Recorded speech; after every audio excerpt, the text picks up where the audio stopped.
Hey everybody, it's Andy, aka Max Ryder. I'm not used to sitting down doing this, and I'm over here looking at my own face, and I shouldn't be, because. So today we're gonna play. Let me check something here. Let's turn that off. No, that's on. Today we're gonna play Shadows of the Old Subway, which you just saw. Um, this is a Call of Cthulhu solo scenario made in December of 2023. I just stumbled across it last night on the live stream of Trooper SJP. I will put links to his Twitch and YouTube below. He ran it last night. I saw it. I did not know this existed. He gave me indications of where to find it. I will also put a link down below. No, I closed that file. So I can't tell you exactly where to find it, but there will be a link. It's called like One Night Adventures or something to that effect. And hold on a second. Let's take a quick peek. Solo games. Shadows of the Old Subway. I don't know where it is. Okay, we'll figure it out. I'll figure it out. I'll put a link in the description below. This feels low. And we'll go from there. So, this added to my list of scenarios that I have, solo scenarios, because I've got to play them all. And so we're going to play this today. I've printed out a couple things, character sheets, a little calendar. This takes place in 1918. So this was a PDF, so I've got it up here on the screen as opposed to having it. Usually I've got them, I'm right down here reading. But we'll be reading up here. I went ahead and put the camera here, so I'll be looking in the direction of the camera as we read the entries and that kind of thing. And we'll get started here in a moment. Got my notes. And there's where the music ends. So, let's go. Let's check out this introduction. Is this at 100%? There we go. 100% is probably good enough. In 1918, the expansion of the New York City subway was still underway. As workers excavated further into the earth, the din of the city above dwindled to a ghostly whisper, leaving them engulfed in a suffocating silence punctuated only by the eerie echoes of their own tools against the ancient bedrock. Boom, boom, boom. And you know what? I need to check something and make sure that my microphone is working. It is. Thank you. Sorry for the delay. And I also forgot. So much for being prepared. I've been kind of scurrying around here trying to get everything ready. But a nice beer helps me to relax and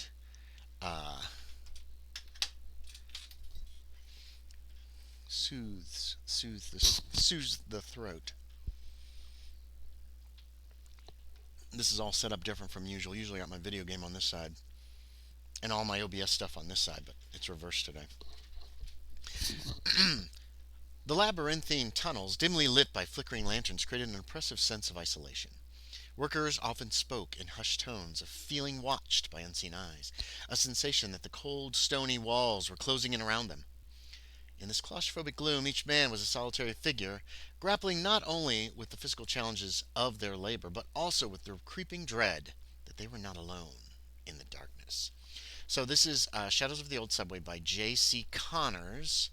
Um, One Shot Adventures. That's what this is called. The number one, and then Shot Adventures, one word. .com. Shadows of the Old Subway is an introductory solo scenario for Call of Cthulhu. While you need to have some passing knowledge of Call of Cthulhu to play the adventure, it is fairly beginner friendly and can be played with nothing but the free quick start rules. We have the actual 7th edition rules here. My burner copy, I guess. Uh, Incoming ad break. Pum pum pum. 1 minute from now. Um,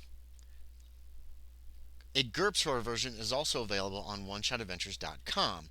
Trooper has started playing. He played the Call of Cthulhu version. I don't think he got finished with it yet. I'm not sure. I don't know if he finished, but he was also going to play it in GURPS, and then he was going to compare the two and how they were different. If you already have an investigator ready to go, you can use that character for this adventure. Otherwise, there are two pre-generated investigators to pick from the end of the adventure. So we have Eng Fao from China, from Shenyang, China, now a resident of New York City, which is the one we're going to use, and the other character is Josephine Wilson. They're both IRT engineers.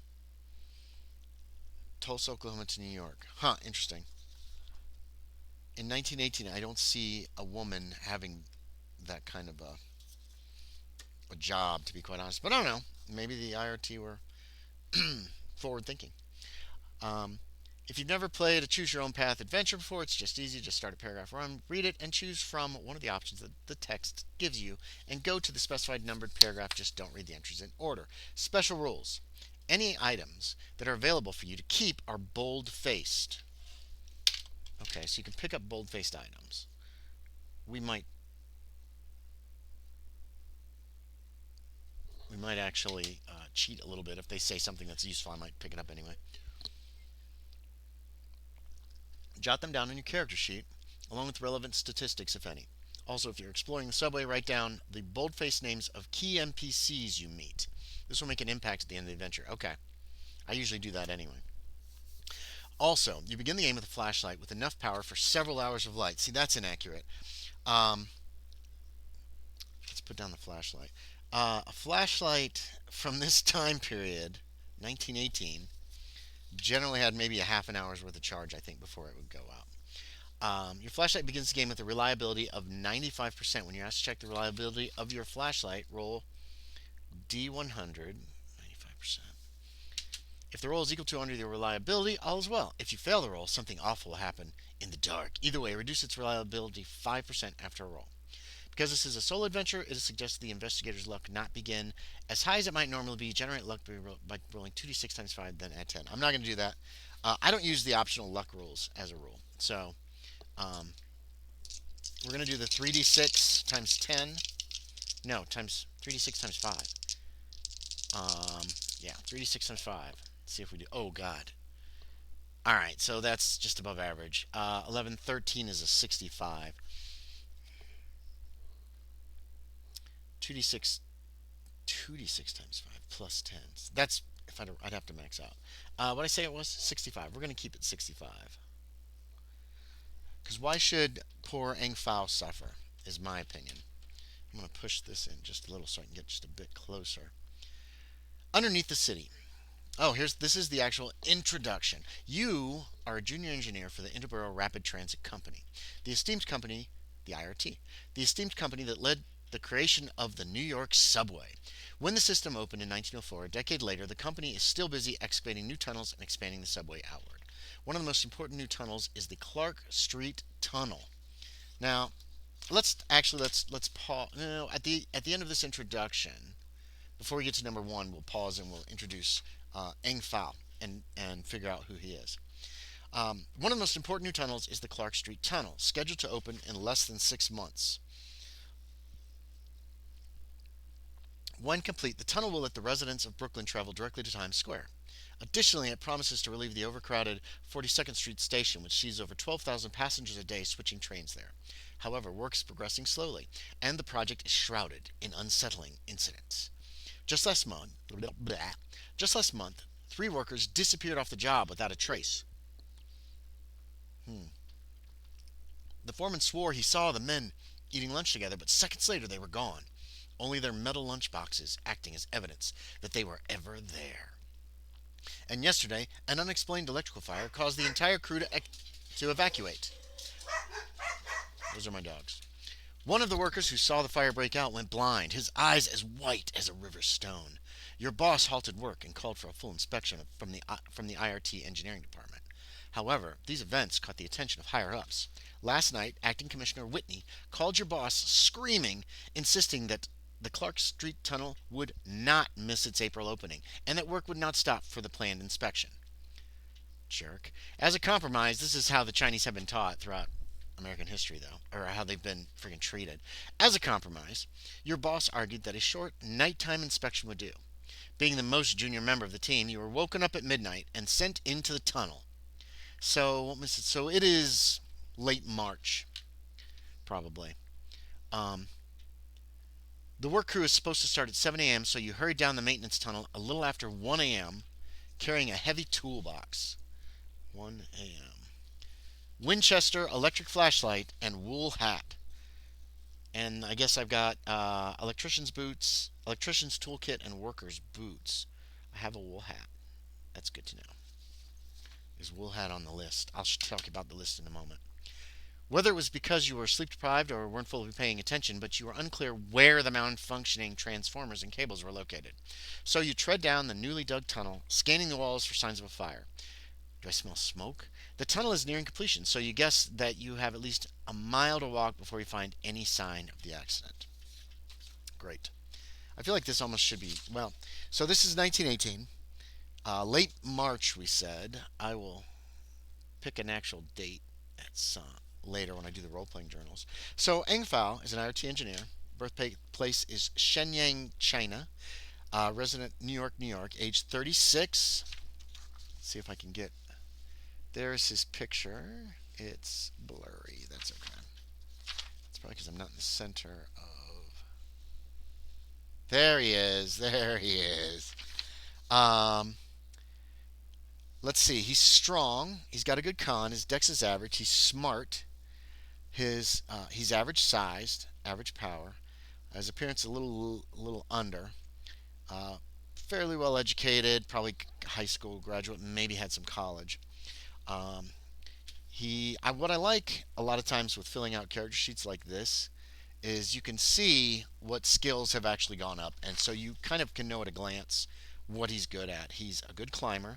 His credit rating is 40. That seems high for an Asian living in New York City in 1918, because there was a hell of a lot of racism, and it was the primary thing in New York. I think that was their export. A 40 is average income, but it's the upper side of average income. Dodge is not great. Drive auto is decent. Electrical repair, obviously. Fighting brawl, okay. Now his fighting brawl is listed as 55 up here, but 25 down here. So that is an error. Half of 55 is what, 27, and then 11. So we're going to fix that. Firearms 45, but he does not apparently have a gun. Um, his English is 40%, so he does not speak English well. His Mandarin is 30%, and as Trooper SJP pointed out on his stream, it's possible that Mandarin is not his main language. He speaks with a dialect, which works. If it comes into play, we'll decide on at that point whether or not we're going to give him 30 or 60, because his education is 60, so the Mandarin should be 60. Library use is good, pretty good. Mechanical repair, pretty good. Navigate is actually not bad. He's got a good persuade. Spot hidden is very good. Stealth is okay. Oh, I wish his stealth was higher. My story is empty, but it says keywords, circle when encountered. So, charge attack. Domé is here. Fumbling. Giuseppe is an ally. The hammer's blessed. Intimidated, mostly sneaky. Mythos lore. Near the terminus. On the defense. Rats. Seen the mark. Side room and stunned. Plus, we need to write down the names of every NPC we run into. In case that's important. I don't think they named my boss. Commissioner Whitney. But my boss, just my boss. We'll put down boss, just in case. Personal description. A stubborn IoT engineer, happy to be alone and working late at night. Okay, well that doesn't help any. Personal description, technically, in Call of Cthulhu is what you look like. So we're going to say, let's add rugged. He's got kind of a rugged look to him.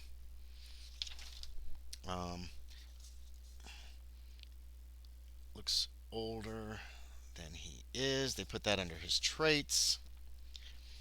We're going to mark that off traits because that is not a trait. Traits are personality traits. Ideology, belief. Loyal to fellow IRT workers. Wow. So this guy's all about the job. Nothing listed under significant people. Meaningful locations. Loves going to Coney Island. Nothing under treasured possessions. Traits. He is curious. Oh. That's a doom trait in Call of Cthulhu, in my opinion. I love it when players have it, because then can always justify, I'm going to go see what that is, that noise. Curious, hard of hearing, that's also not a trait. That should be in the personality or personal description. Night owl, so I prefer to be out at night. Phobia, still has nightmares about the Chinese Civil War. Oh, okay. Wealth, I have $2 in cash, and apparently, see, my spending level is average. Oh, I still got this open. Fantastic. So, I can spend $10 without keeping track of it. I have $2 in my pocket. Assets, none. Do I gamble? I don't know. It's probably nothing that's important enough to actually worry about, and that will come into play. So we're heading down into the tunnels. We're going to 1. 10 minutes into your exploration, you're startled to discover something amiss. The route comes to an abrupt end. Bricks covering what should be a continuation of the tunnel. Impossible, you think. You check your tunnel map and confirm. This tunnel should continue at least another 1,000 yards, but it doesn't. Shining your flashlight at the mysterious wall, you are surprised to see the bricks are old and worn and erected in a bizarre pattern that seems to defy the expected craftsmanship of any bricklayer's union. Several discolored and yellowish bricks protrude unusually outward from the wall, like I could climb them. You also spot a small, broken, crumbled area in the upper part of the wall, just out of reach. Shining your flashlight upward, the small opening, just big enough for a person to crawl through, seems to continue in the right direction. Okay. So, we can investigate the discolored protruding bricks, or climb up the wall to explore the higher, tighter tunnel. I'm going to investigate first. We're going to look at the bricks. They're closest. We have to go to 16. Climbing is what I want to do, but you examine one of the unusual protruding bricks. The pattern in them is unlike any you've ever seen. Where you'd expect to feel the smooth texture of sand and lime, instead you find thousands of tiny, intricately carved grooves. Each groove appears to be a different color that clashes with the one next to it, making the brick look outright cacophonous to your engineering mind. Suddenly, as you remove your hand from the strange brick, the entire wall shifts. Oh, there's a secret door. Every brick Oh no, every brick changing to a black and white version of itself. The white bricks begin to faintly glow. And then suddenly the entire wall pulls forward to envelop you like a blanket of clay, wrapping around you and drawing you inward. Make a sanity roll. Am I dead already? If I die this quick in the game, I guess I'll bring in the girl and we'll see how she does. Maybe I should have just climbed up. Alright, sanity check. My sanity is 50. Oh, yes, I made it 12. I'm sorry, I just get so excited. I lose 1 point of sanity. So my current sanity is 49. Next, make a dodge to jump back and avoid the clutches of the preternatural moving wall. My dodge is only 25. I wish I had a roll. I think we're going to die really fast. Oh, 7! Holy crap! I made it! I can't believe it. Let's put a check by dodge in case this guy actually survives. Check. I succeeded the dodge roll. Freaking believable. That never happens. Ah! You spring backward, feeling hundreds of bricks crumble just a few feet in front of you. Your flashlight becomes useless as dust and debris chokes your vision. In the dust, you hear a horrible, wet, amorphous, choking, that's a lot of adjectives, wheeze from beyond where the wall was. Make a con roll. If you fail, you suffer 1 hit point of damage from the choking dust. Good lord, this is a lot of danger here. My con is 60. 04, made it. Oh, my dice are doing so well right now. Oh, and I just said that, which might be bad. As you cough the debris from your lungs, you find yourself trapped. Weirdly, the crumbled bricks from the wall are somehow behind you. Did you improbably dodge through a hail of falling bricks? Or do you not remember scrabbling on top of them as they fell? You're baffled by this new position. Check reliability of your flashlight. If it fails, go to 59. Alright, so our flashlight is a 95% reliability. 26 is fine. We got to knock that down. We're going to put FL here, and we'll knock that down to 90. Oh, 19, I forgot to write down. I got to write these down so I remember what happened to me. All right, flashlight's fine. We're down to 90% reliability. In front of you is a forked tunnel. Okay, hold on. I probably better do a map. Put a map here. Boop. There's a forked tunnel.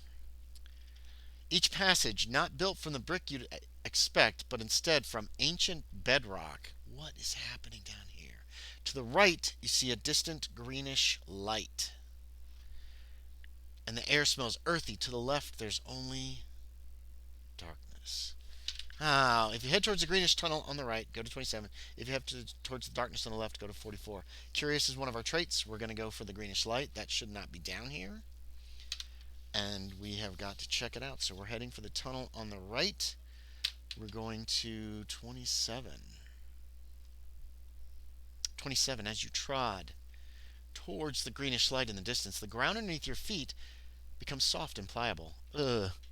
Examining it, you see that it's covered in a sponge-like algae. The algae soon carpets the floor. Time of gifts! Hey, welcome to the stream, and beware of the non-Euclidean geometry of the fallen bricks. What was up with those bricks? That's so weird. I'll tell you one thing that I wish they would do for every one of these solo scenarios is put either a set of notes or write it up as an actual scenario that you can run if you want. And then you can. I would love to go back later and find out what the hell was some of this stuff about. And I mean, there's really no way in most cases in the solo scenarios. The Dog Walker by the H.P. Lovecraft Historical Society did. There is a scenario you can get that goes along with the free. It's not free, but it comes with the investigator's wallet. Solo scenario, and it actually fills in some of the holes and lets you know exactly what was happening. And it's very cool because you can go back and be like, oh, that makes sense why this happened. Like those bricks, that makes no sense to me right now. It's just weirdness. Okay, let's try to get back to this. We are trotting towards the greenish light in the distance. It's covered, the floor is covered with a sponge-like algae. The algae soon carpets the floor, walls, and ceiling. Oh, this is going to be hell on my allergies. The discovery baffles you, and you make a mental note to report the unusual growth back to your engineering leaders at IRT. I thought that might have been one of those things that you had to circle on here, but it is not unusual growth. Your flashlight flickers, and you realize the moisture in the air here must be affecting its batteries. When was the last time you replaced them? Check the reliability of your flashlight. Oh, I do not like this flashlight reliability thing. We're down to 90% on our flashlight. 69, we succeeded. That drops my flashlight to 85. Let me double check. Let me double check that. I'm pretty certain I lower it 5% every time I check. Reliability. If you fail the roll, something awful will happen in the dark. So that ends the game. If the flashlight goes, I'm probably just going to die. Either way, reduce its reliability by 5%. I have a feeling that's going to kill me. Is when my flashlight goes out and it's like something grabs you in the darkness. You shake your flashlight and the beam intensifies again. I should have brought an extra flashlight. Good, you think? You should have another hour or two left. If this tunnel wasn't sealed behind me, I'd be out of here right now. The tunnel continues for another 100 yards, growing thicker with luminescent moss and algae. Okay, there's light here. The air, thick with a damp, earthy scent, grows heavier, and a chilling realization dawns upon you. The algae is not merely a passive growth. Okay, guys, this might be a really short live stream tonight because, quite frankly, I have a feeling I'm not going to last long. But again, we will play the other person if poor Engfao dies. Hold on, I need to write this name of the scenario. What the hell is it called? Where are we? Shadows of the Old Subway. I save all these old character sheets. And what I should do is take the few that survived and photocopy them and put them in their own special file. So if I ever have to run a character that fits in the time period that they're supposed to be from, then I could. We're going to put the date on this too. Sorry. Anyway, it begins to pulsate rhythmically as if breathing, and the ground beneath your feet undulates, reacting to your presence. No. I can return the direction I came and head down the other corridor. Yes. This is no, no, no, no, no, no. This is too weird. Even with my curious trait, I don't think I want to deal with this. Um, this is not what I'm here looking for. I'm looking for a bad transformer. Okay, let's go back to 19 real quick. We're gonna turn around and leave. Um, yeah, so we're gonna head down the darkened corridor at 44, cause a live. My gosh, no, no, no, no, no, no. I want this guy to live. Yes, I want him to explore, but no, no, no, no, no, no, no, no, no, no, no, no, no, no. You cautiously head down the dark tunnel, wondering if this will lead you north towards the newly constructed Brooklyn Heights station and then towards the terminus of the tunnel. Suddenly, a bright light is on you, and and you recoil from the pain of the sensation. Spots dance in your retinas as you hear a man's voice. Are you Willie? It asks a high-pitched voice. You squint through the light and see an older Asian woman several yards from you, a questioning look on her face. She does not lower her. Oh, there's my spare flashlight. She does not lower her flashlight and seems determined to continue to blind you. No, I'm not going to lie. If you lie and say that you're Willie, no, I'm not going to lie. I'm going to give her my real name. We're going to go to 57. What is my fast talk anyway? It is terrible. My character's not a liar.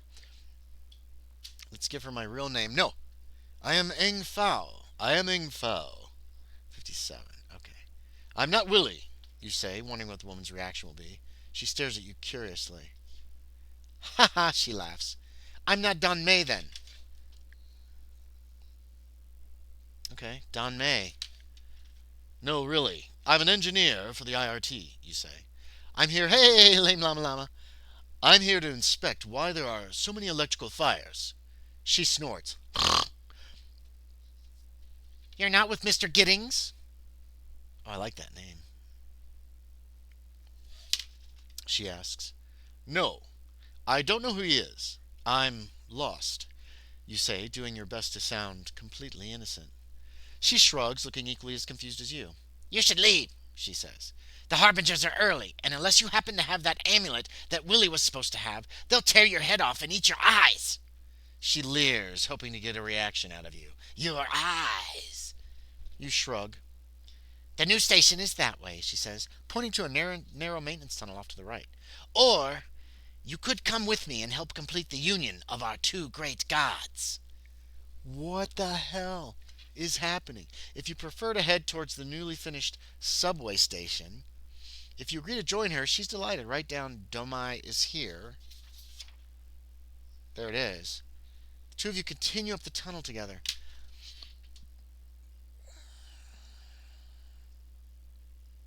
Okay, this is a crazy lady, but she does have a flashlight. And I am still supposed to find this broken transformer. Alright. Let's circle Domai's here. We're going to go with her, I guess. It doesn't feel like a great idea.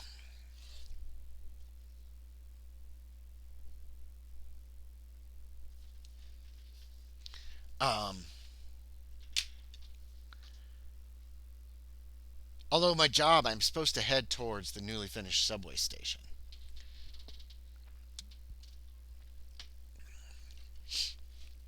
We're going to go with this lady. This is the weirdest one I have ever played in. Like, the weirdness just immediately starts. It's like, oh, wow, crazy crap everywhere. We're at 4 now. The two of you head down the corridor. Donmai, I hope I'm pronouncing that correctly. Let's take a look.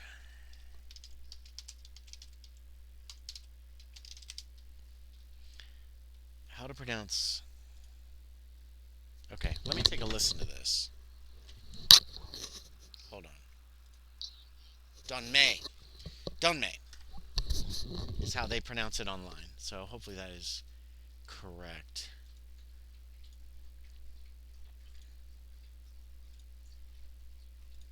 Okay. Sorry about that.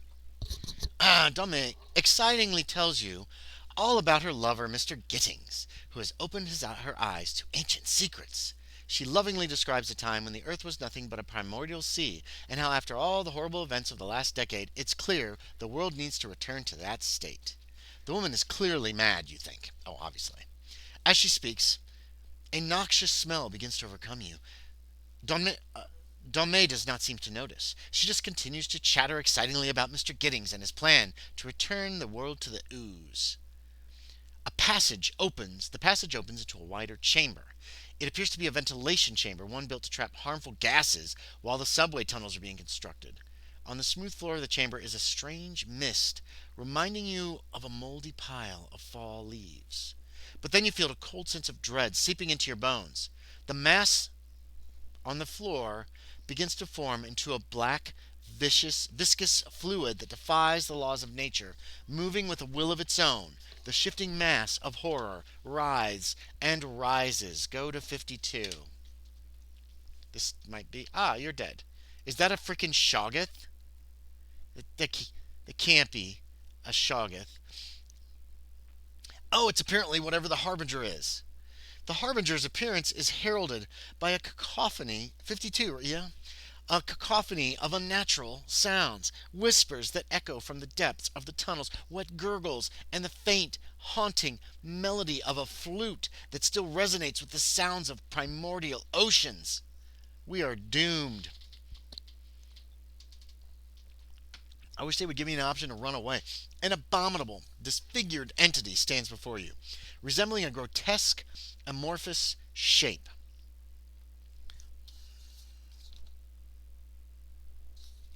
Within its translucent and gelatinous body, you see glimpses of otherworldly shapes, tentacles, eyes, and maws that appear and disappear as if swimming through the depths of an alien ocean. That is a Shoggoth!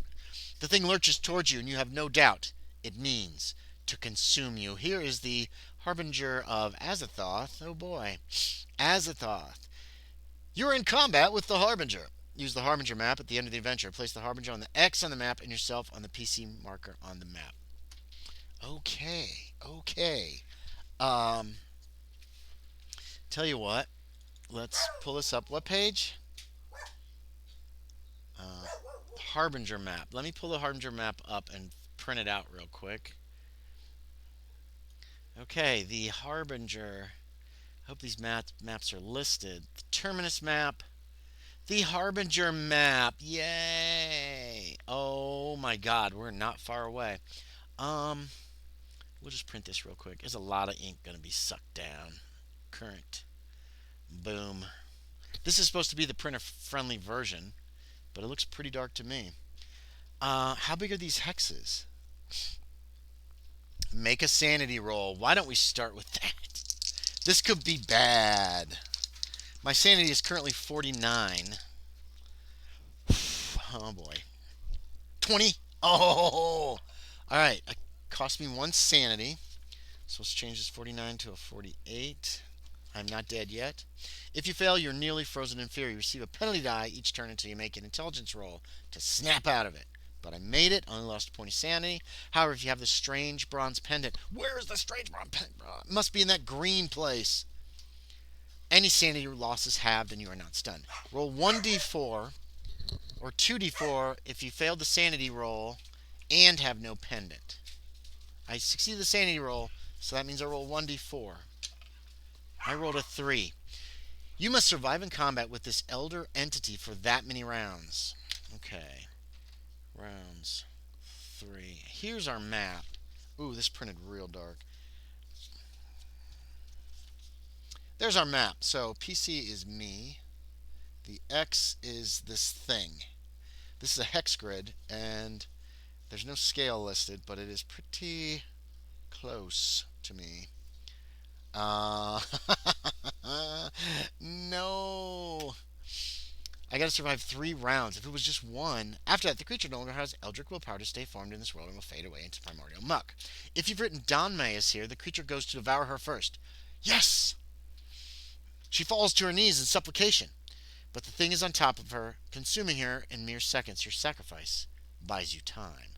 You must survive for 2 fewer turns than normal. Danmei is here. He's going to die. Um, how fast is the Harbinger? Don't look. I'm running. What's my dex? What's the Harbinger's dex? Oh, I've got time. Because that's going to eat up 2 rounds. I just run the hell away. I'm fleeing like a crazy person. Where's my movement range? My move is 8. That's pretty good. We're going to assume I can move 8 hexes. So 1, 2, 3, 4, 5, 6, 7, 8. 1, 2, 3, 4, 5, 6. That puts me right off the map. I just run like hell. Um, if you survive the battle, the Harbinger dissolves away and you're alone in the tunnels. Write down Mythos lore. You breathe a deep sigh of relief and draw deeper into the earth. Well, I'm going to survive because how fast is this thing? The move is only 7. When he hits her, I just take off running. That's all there is to it. Just bye-bye.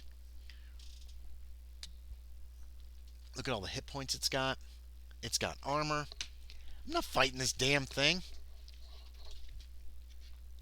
I don't see how I can't escape if I only have to last 1 round and Danmei gets swallowed up. Let's get out of here. I'm gonna try to find my way back to that place to get out. I run screaming away as Danmei falls to her knees in supplication, and it falls atop her, consuming her in mere seconds. I wish I had the stupid, strange bronze pendant, but apparently not. If you survive the battle, which there's no way I can't, if I move 16, basically, that's yards, 16 yards away, it hits her.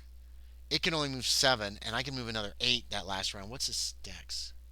His dex is 40. I actually get to go first, too. I'm faster. Yeah, I just run the hell out of there.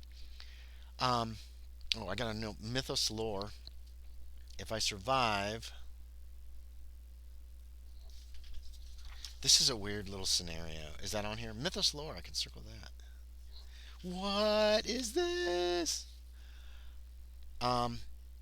If you have near the terminus written down, go to 36. Otherwise, go to 47. Okay, we have to go to 47. I don't know where the terminus is. I didn't write down near the terminus. Was I supposed to? It didn't tell me to. 47. Oh my god. That's a lot of stuff happening really fast. You hurry down the unfinished tunnel. The brick of the tunnel walls becomes raw concrete and then soon transforms into rock and stone. Rock carved by forcing pylons into it and then digging around it. An ages engineering marvel, you think. You should be nearing the end of the construction. From your memory of the RT maps, the tunnel only has several hundred yards to go. Right now, you're likely deep in the bedrock under the East River. The subway tracks you are following soon end, but yet the tunnel continues deeper. You imagine the noise of the river rushing above your head. Your flashlight catches a glimpse of markings on the bedrock walls. Pausing a moment to study the markings, you are surprised to find yourself staring at petroglyphs. Dozens of primitive drawings of men and deer and mammoths mark the walls. How is this possible? No man could have made a home here this deep under the river. You study the drawings more, walking slowly down the tunnel, examining each hunting scene. Men with spears and bows take down animals, or even seem to fight with one another. But the last drawing gives you pause. A crude drawing of a roiling mass forces itself upon the population of a Stone Age village.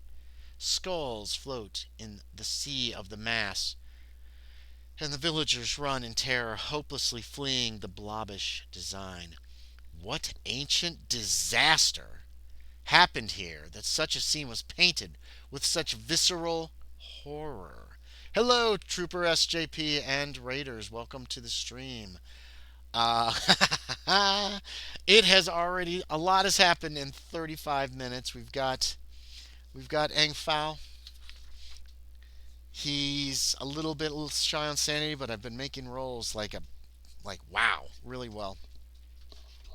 Cecine Pangrand, how's he doing? Hey, he's only lost 2 points of sanity. He has met Danmei, stumbled across something called a Harbinger, and ran away from it, leaving Danmei to her doom, but managing to escape.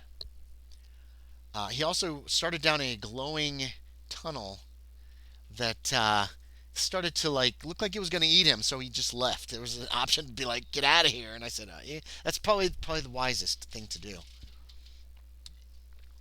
I've just stumbled across some petroglyphs on the wall, the last of which, I'll read that again. The last drawing gives you pause.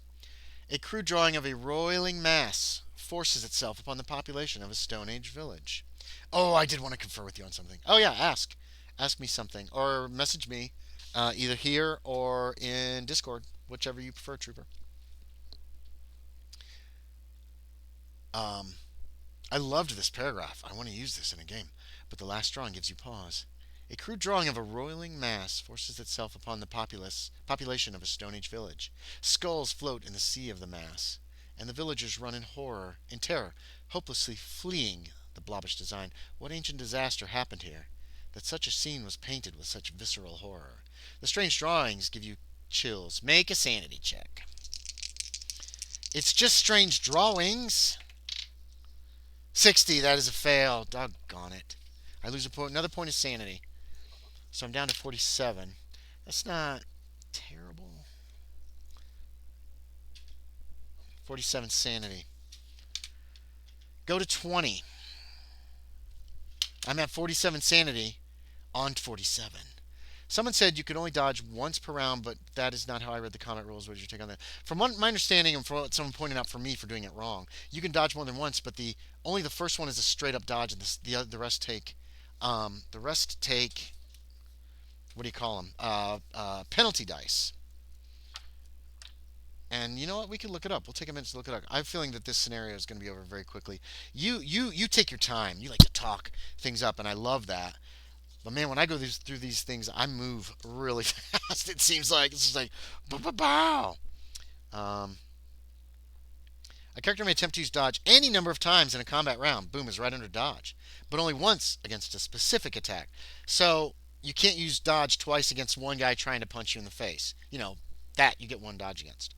But I believe, and somebody pointed out to me, because we ran into a situation where several people were piling on somebody, and they were dodging. And they looked it up, and they found that for more than one dodge per round, you have to start taking penalty checks. Not that anybody, and none of my players put much in dodge. I wish this guy had more in dodge. Dodge skill, 103, 106, 108. Okay. We're going to look it up, because why not?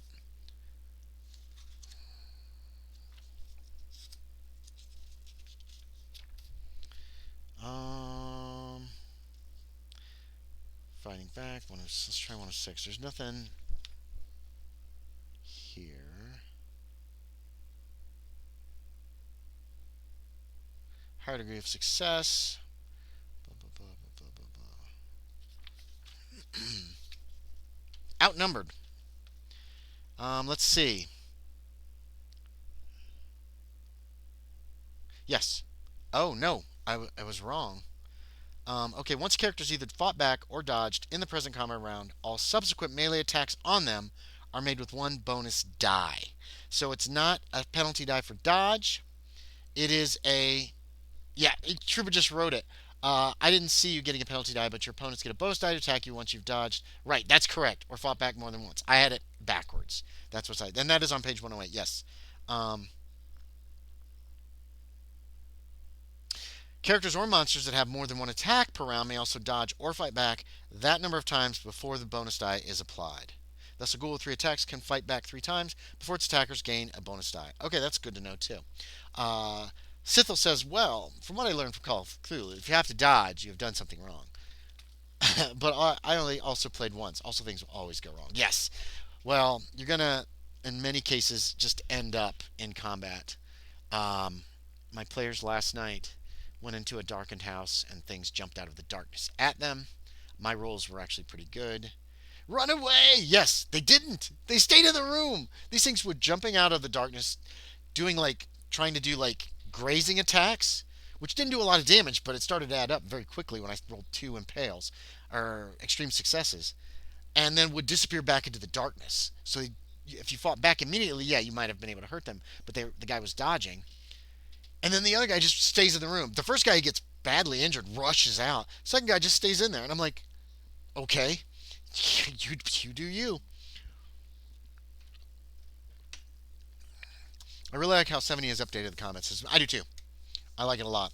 The only thing that I kind of miss, but it's for all the wrong reasons, is um, uh, what is it? What is it? Fully automatic weapons used to be delicious, and they've kind of nerfed it. Um, in my opinion, too much. So I've kind of expanded on it. I believe the rules are you fire in bursts, but you can have as many bursts as like 10% of that number of bursts of your skill. So you can go whatever. But if you hit with the burst, you only hit with one bullet. And I think the burst amounts are also dependent upon your skill. I'm getting it mixed up. I haven't used fully automatic weapons in my game in so long. But what it comes down to is if you make a successful hit, you get damage from one bullet. And I'm like, no, no, no, no, no, no. If you're firing bursts or a machine gun, submachine gun, I'm going to roll randomly how many bullets each burst hits. So if your bursts are bursts of 4, I will roll a d4 each time. So you could really just wreck somebody with fully automatic weapons. That's my house rule because I like the idea of being able to gun something down if you have the right gun. But we're mostly running down darker trails, and right now they're in the Dreamlands. Again, it hasn't come up. It's not an issue. So I haven't really paid too much attention to those rules. But I agree with you. I do. I really like the difficulty levels. I like player characters rolling against a harder difficulty. If somebody they're rolling against has a high skill and say fast talk, and you're trying to tell if they lie, I really, really like that because that leaves the players rolling most of the dice, to be quite honest, and I think that's more fun for them. All right, so we have run away. What did we just do? I'm totally lost. Let's go back to 47. Oh yeah, the petroglyphs.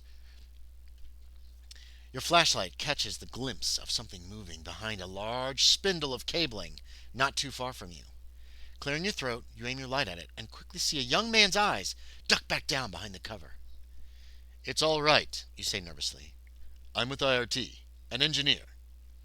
You need to go, says the man in a thick accent, barely a reedy whisper. You need to go. Adam. Sithel says, I've been listening to Lovecraft stories lately, needing more research for creating an RPG character. But this RPG you play the, but in this RPG, you play the monster, or rather the scion of one. It is Scion. Is that the name of the game? Is Scion? I've heard of that game. I don't think I've ever played it. You need to go, says the man in a thick accent. Random accent. I don't. It, barely a reedy, barely a reedy whisper. You need to go. They'll be back soon. Who? You ask. I'm not sure, but they killed some of the others. They don't want us here anymore, he says anxiously. Trooper says, Sitho, there are some great Lovecraftian stories by people who are not Lovecraft. Oh my god, there's so many. Listen, come with me, you say. We'll be safer working together. After a few moments, the man seems to agree and stands up behind his hiding spot. He's in his late 20s, dressed in the clothes of a poor immigrant. You recognize the satchel slung over his shoulder. He's a worker who would secure the rail lines to each other, an unskilled job that only pays a few dollars a day. A few dollars a day? That's a lot of money, okay? Oh, Giuseppe. Okay, so he's got an Italian accent. They'll be back soon. Ah, that's not very good. What's your name, you ask. Giuseppe, he says, from Salerno. Not anymore, you sigh. You've always wanted to see Italy. Not anymore. What kind of an answer is that? Suddenly, an explosion knocks both of you off your feet. The entire tunnel starts shaking, and behind you, you see the dust and debris rain down. Giuseppe looks terrified and goes to run, trying to escape through the falling debris and get to safety. Okay, so we have a couple choices here. Um, Trooper says, I'm here for your outrageous Italian accent. That's not the Italian accent. It should be more like it is. It's very, very cliched, but I learn most of my accents from TV. If you call out hastily for Giuseppe to stop, go to 37. If you let him run, go to 46. Now, wait. Giuseppe looks terrible, goes to run, trying to escape. Wait, why would I try to stop him? Suddenly, explosion knocks you both off your feet. The entire tunnel starts shaking. You see dust. Huh. I gotta write down Giuseppe's name and see if there's anything connected to Giuseppe here. No, there's Giuseppe's an ally with possibility. Yeah, I am hoping to get to that. Both stuff that inspired Lovecraft and what was made inspired by him. Robert Chambers, at least his Yellow Sign stories, and some of his earlier stuff. The adventure stories I found less interesting, but they are pretty good. Sometimes he's kind of hard to follow. Who else do I really like? Lynn Carter. I really liked his stuff. He's from a little later though. He's from a bit past Lovecraft. Derelith. I'm not a big fan of Derelith's writing. Personally, August Derelith. He just doesn't do a whole lot for me. Um, uh, who else do I like? There's Ramsey Campbell. He's got some neat stuff. I have a bunch of old hardback Arkham House books that some of them are just a mix of different things. And they Robert E. Howard or Robert L. Howard. Robert L. Is it E or L? Robert Howard. Robert L. I think it's Robert L. Howard. Some of his, if you can find a Mythos book of Robert Howard's stuff, his stuff is creepy as hell, man. It's weird. Anyway, okay, so let's call out to Giuseppe.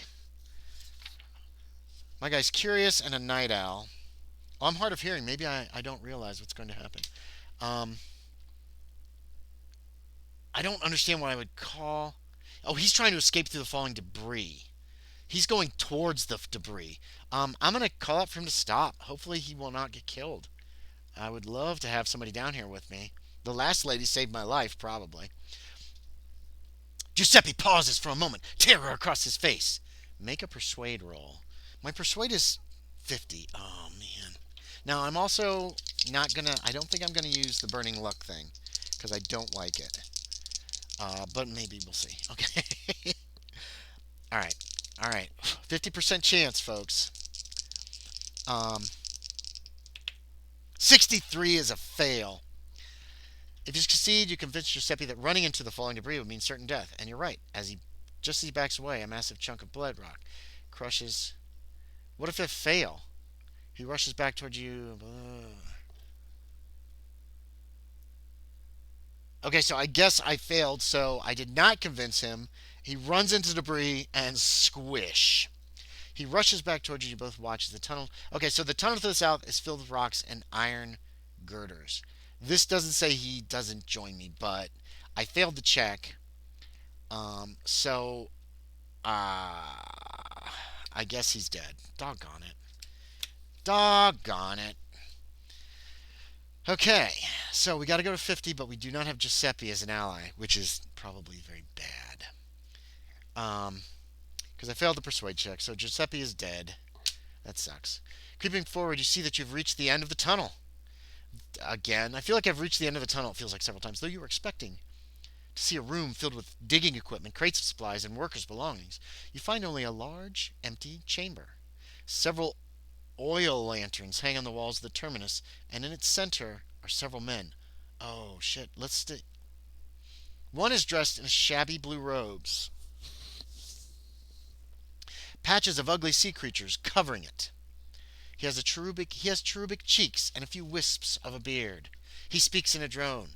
O Hydra, ineffable and abyssal, hear my fervent plea. Let this earth be enveloped in the grey, formless ooze. Let us be a supplicant adrift in your boundless sea of torment. May we be submerged in your eternal, undulating embrace, lost amidst the ceaseless tides of cosmic despair. Let us bob eternally, a mere speck in the vast, unending expanse of your unfathomable, nightmarish domain. Trooper says you've gotten to the terminal really fast. I get through these things pretty quick, Trooper. Because I don't have as many people watching, and I don't get distracted as much, and because you have such amazing things that you talk about. Terminus, I think. It is near the terminus. It's the terminus. Speed running. I don't speed run. Giuseppe's dead. I'm not gonna dwell on that. We're moving on. That's how I play. Gotta keep things moving forward. The other men bow their head in subjugation to this strange prayer. Oh no. Thank you, Mr. Gittings, says one man quietly. That's Gittings. Oh, Domne's dead. So we met Mr. Gittings. There he is. The man. Thank you, Mr. Gittings. Time of Gift says, the Trooper says I'm easily distracted. Yeah, but you have such amazing things that you say. Time of Gift says, as an engineer, you've surely met blue-collar lurkers before. And Sithel says, no worries. I always joke about people doing speedruns. You should have seen the speedrun of was it End of the Road? Road Stop? Man, I died quick in that one. Just boom, dead. That was another short one, though. These short ones, they go quick. They are zip. Um, there is a playlist on my YouTube. I don't think there's a link on my. I don't think I have a link here or anything like that. But YouTube, I do have a link. There's a playlist on YouTube of solo games. That one, I went through like 2 or 3 times. The first one turned out to be just a dream. Oh, I wake up. Oh, it's just a dream. This is also familiar. You know, that kind of thing. Because I died like so fast. And it was like a half an hour into the stream. Trooper says sometimes I speedrun by dying. Oh, that's super sad. Okay, let's get back to this. Thank you, Mr. Giddings, says one man quietly. It is an honor that you have chosen us to witness this. The man reaches into his robes and pulls out a sledgehammer. The hammer's head is in the shape of a three-eyed fish, its mouth agape and spewing tentacles. He points across the room to the wooden door. It likely leads to a storage room, you think. And now the seal shall be broken, he says solemnly, walking towards the door. With all that's happened here tonight, you know that this man cannot enter that room and break that seal. As if by instinct, your mind sees the outcome, a world flooded with primordial gray ooze, skulls floating forever in its vicious mass. You spring into action, and you are now in combat against Mr. Giddings. Mr. Giddings, do I have Mr. Giddings? I printed out a couple of the sheets with people on them. Mr. Giddings! Oh, there he is. Look at this guy. That was the wrong voice for him. He should definitely have had a deeper voice. And 2 cultists. I cannot fight these guys. Hold on. My fighting brawl is 55, but my dodge is only like a 20. Where's dodge? 25. They're going to beat my ass. You spring into action, and you are now in combat against Mr. Giddings. Mr. Giddings has 2 cultist allies. 3 against 1? I cannot win this fight. However, if you've defeated a cultist of the Union early in the adventure, which I have not, he has only 1. The statistic for Mr. Giddings and his allies are at the end of the adventure. Yes, I've got it. Oh no, there's Giuseppe. If he could have helped me. He had a knife. Damn it. Poor Giuseppe. Wish I could have saved him. All right. Blah blah blah blah. Okay, wait. What I'm telling you is fight back. Don't dodge. Yeah, that's what I'm gonna have to do. I'm gonna have to fight back. That's the best way because I might be able to actually hurt these guys. Oh, I got to get another terminus map out. Oh, is this the terminus? Crap. Hold on, let me get this other map out. Terminus map. Okay. I'm all the way across the room. Stop right there.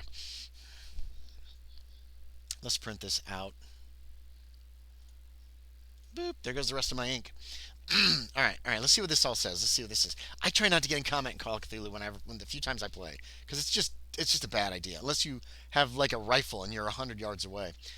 Trooper says, I think those are cultists of Azathoth rather than cultists of the Foul Reunion. Yes. The stuff in the back has cultists of Azathoth. The cultist of the Foul Union was up above in the main text, where I was, I guess, supposed to run into one. Brawl, firearms. They have guns? He's got a fucking gun. Oh my god. They have knives. I don't have anything. How much damage will this damn electrician's work? They said I had some kind of a... Okay. Alright. Use the terminus map at the end of the adventure. Place him and the cultist on the X on the map. Because you have ambushed him, you can sit up anywhere within 5 spaces of the PC mark on the map. Or within 1 space at the side door. If you've written down side door, I have not. I don't know why I would write down side door. Why I'd mark it. I've only marked 2 things here. Side room is not one of them. If you found the wooden whistle, you can blow it as you enter, confusing him that the police are there. Haven't found that. Man, I took the direct path to the end of this adventure because I skipped that green room that felt like it was gonna eat me. I know. Time of Gift says you could have saved him. Oh, Fortuna. I tried to save him. I tried so hard to save him. But he's dead. I have a feeling I'm going to die here. Let's see. If you found the wooden whistle, I did. Mr. Giddings' comment. I already read this. Turn until they make an intelligence roll. However, if he wields the cursed cyclopean hammer, any terror you have accumulated will act against you. Oh, no. If your sanity is below 50, he gets +1 on his damage rolls against you. Son of a bitch. My sanity is 47. Okay, hold on. Cyclopean Hammer. What's his damage bonus? 1d4. Plus 1, plus 1. Oh my god. What's his chance of hitting? Ah. I also only marked two things. I realized that when I do the GURPS playthrough, I might discover a lot more things. Yeah, I didn't go into the green glow. I started and then I got scared and backed away, even though my character's curious. I was intimidated by the fact that I thought it was going to eat me. And then I went the other way and I came, boom, straight here, apparently. Um, um, Hold on, let's finish reading these instructions. My sanity is above 725, so he only gets plus one damage. However, if you've written down the hammer is blessed, good lord, there's so many things I could have found before I got here. It's written down. I didn't actually run into it. I also backed away from the green glow once the ground started underlaying. I thought, nope, right? I was certain I was going to get attacked after the freaking. I don't know what you did with the wall at the beginning, but the wall tried to grab me, and I managed to actually make my some check. I forget what. Might have been dodge, and I managed to actually not get grabbed by the wall. I tried. I checked out the bricks. I thought I could check them and then climb up, instead of just climbing up. So that's how it went at the beginning. Then I ran into Don May. Well, no, I went towards the green, undulate, other way, Don May. We immediately, almost, yeah, these kind of games can be very limiting unless you're willing to really take a keeper's hat, put it on, and be like, well, you could still do this. But in this case, the wall collapsed behind me. I don't know. This is the weirdest, I think, solo scenario I think I've played. It's just weird. It just like throws you at the action almost immediately. I did not go with Dame. I took her, and I'm glad I did. I might have escaped, but I might be dead without her to distract the monster for 2 rounds. So, Time of Gift says your character's successful dodge was where I came in. Was that right at the beginning? Because if so, that was how I got past the wall. If it's before Don May, then she didn't seem crazy enough she was going to hurt me. So I was like, okay, good, I have it out. She had a flashlight. There's no way I wasn't going to take her. Trooper says, I didn't run into that monster because I didn't go with Don May. Gotcha. Yeah, you went the. Okay, gotcha. You could have taken another route, and I didn't take that route because I thought that's just going to take me out, right?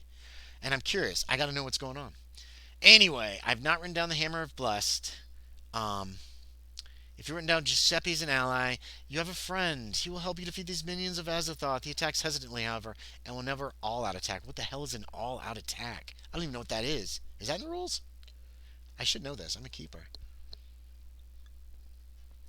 If you are stunned or knocked down in combat or are more than 5 yards away, oh, some of these are probably for GURPS. All-out attack. Is that a GURPS thing? Time of Gift says yes, it was bricks in the wall. Yes. What the hell was that? I'm just looking at this wall and it tries to eat me. Trooper says Don May said too many creepy things about joining gods, and I thought, bad sign. I did too, but she wasn't armed. She had a flashlight, Trooper. She had a flashlight. And every time it says go to 57 if you fail your flashlight check, I was like, I'm going to die when that happens. Sissel says flashlight. Oh, an electric torch. Yes, they call it a flashlight in here. I mean, this isn't. I feel there's some accuracy things because this takes place in 1918. I think that's what it seems to imply. I'm playing an Asian who is an IRT engineer, which that's got to be super rare in this time period. And the other's a woman who's an IRT engineer. And that's got to be even more rare in 1918, which was white male dominated society in the United States. Like, straight up. There were rare exceptions, but. So, I hope this guy lives. I really want this guy to live. I don't think he's going to live. Not against 3 cultists. Alright, so, if you're stunned or knocked down, or are more than 5 yards away. Okay, each of these hexes must be 5 yards. Where'd my terrible evil terminus go? Here we go. I can use dice for markers here. You guys are not going to be able to see it very clearly, but we'll see what happens. I will describe it. When I run games, it's primarily theater of the mind. So there is no map when I run online. Okay, hold on. If you're more than 5 away from Mr. Gitterings, he will rush through the door, try to reach the seal. If he makes it onto the seal, he will then try to break the seal. He must spend a turn to smash the seal. Roll damage for his hammer. If he does a cumulative 20 points damage to the seal, it is broken. Okay, good to know. The seal. I'm guessing the seal is this big round thing here. in the floor. Did they say it was in the floor? I thought it was a door. Um, it's a door. Oh, I think I see. There's where the seal is. So here's our map. I can start anywhere within 5 hexes of here. Here's them. If I get more than 5 hexes away from them, he goes to this door, which is right about here. And he's going to try to break it. Oh, well, I do like... Oh, we're on an ad break. Ah. Okay, so I'm going to figure this out really fast. God, I don't think I can win this fight. I don't think I can win this fight. Hold on 1 second. We're in an ad break. We're in an ad break. Okay, let's see. We got Mr. Gittering. We've got the map. This is all 50. One guy against a freaking cult. Just hold on, hold on.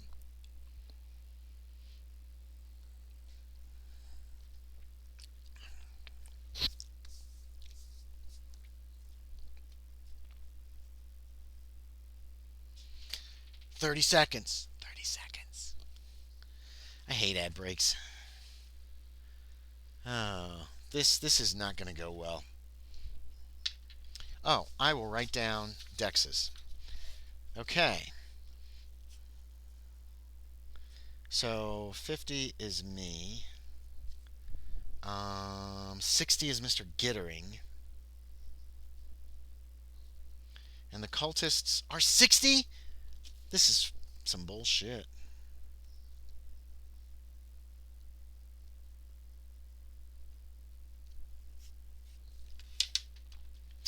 Okay, oh, we're back. Okay, so I've written down everybody's decks. I'm the slowest one. And one of them has a gun. One has a French MAS 1892 revolver. Um, they all have small knives. At least the cultists don't have damage bonus, thank God. Mr. Gittering does.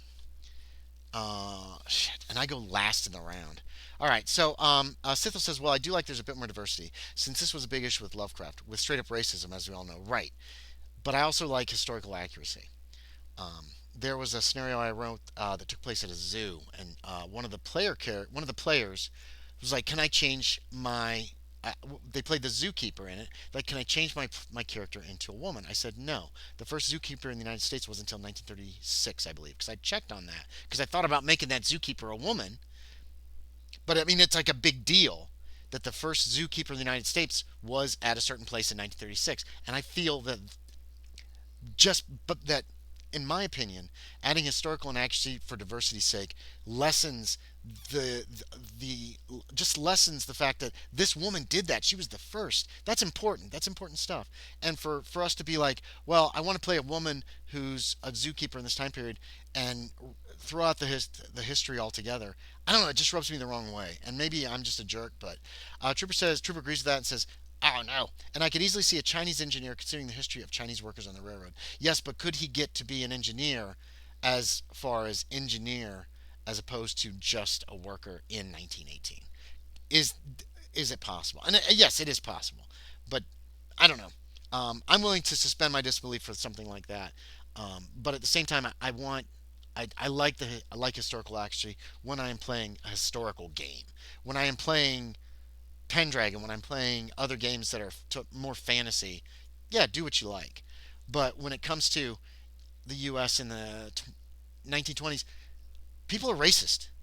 I'd say 90% of white people are at least casually racist and probably a lot worse. Time of Gift says, yes, well, there was racism in the White House in 1918, and President Wilson's son in law, William McAdoo, was counting on the support of what Tom Lehrer would call Southern gentlemen in I Want to Go Back to Dixie. Exactly.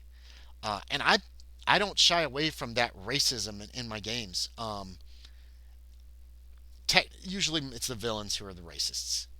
I do that, but there's a lot of casual racism amongst mostly the white people, uh, and it has come into play in the games, and it does make for interesting role playing. Um, this is a session zero thing though that should be discussed with your players, and make sure that everybody's on board with this, or find a different game. In my opinion, Sithel says yes, I totally understand that. I do agree with that since it whitewashes the history exactly. If we're like, oh, we're all playing African Americans. It's 1920, but we're all members of New York City Council. Now, come on.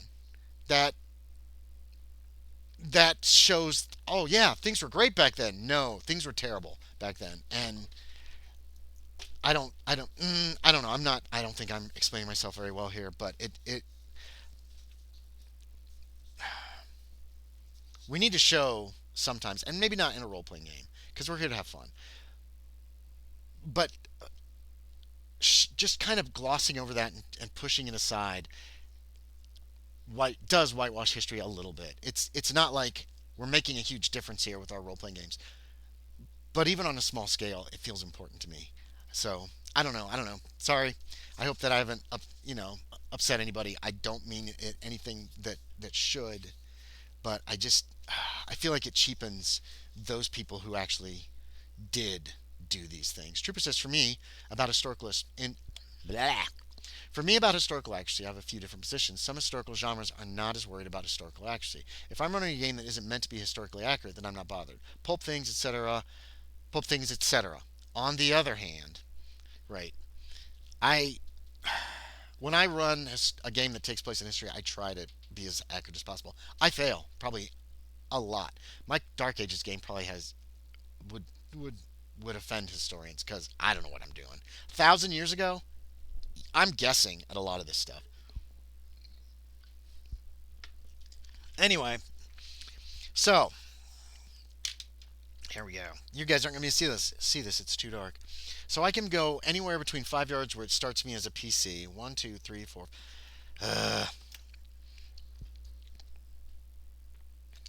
I'm getting as close as I can. These guys are going to shoot the hell out of me. I will be the number one on the six-sided die. And these guys can be, we'll make, what's his face, number 6. And we'll make the cultist number 2 and number 3. How about that? On the other hand, this trooper again, if we are going to go for more historical accurate, then I want all those accuracies in there. However, I find that many people don't have a good sense of what is historically accurate, and they tend towards a much more racist, sexist, narrow view of the past than was actually accurate. Yes, that could be too. Um, yeah. So, so this is going to be cultist 2 and 3. I feel like we're going to die here pretty quick. They each have 8 hit points. Seriously? Mr. Gitterings is going to be number 6.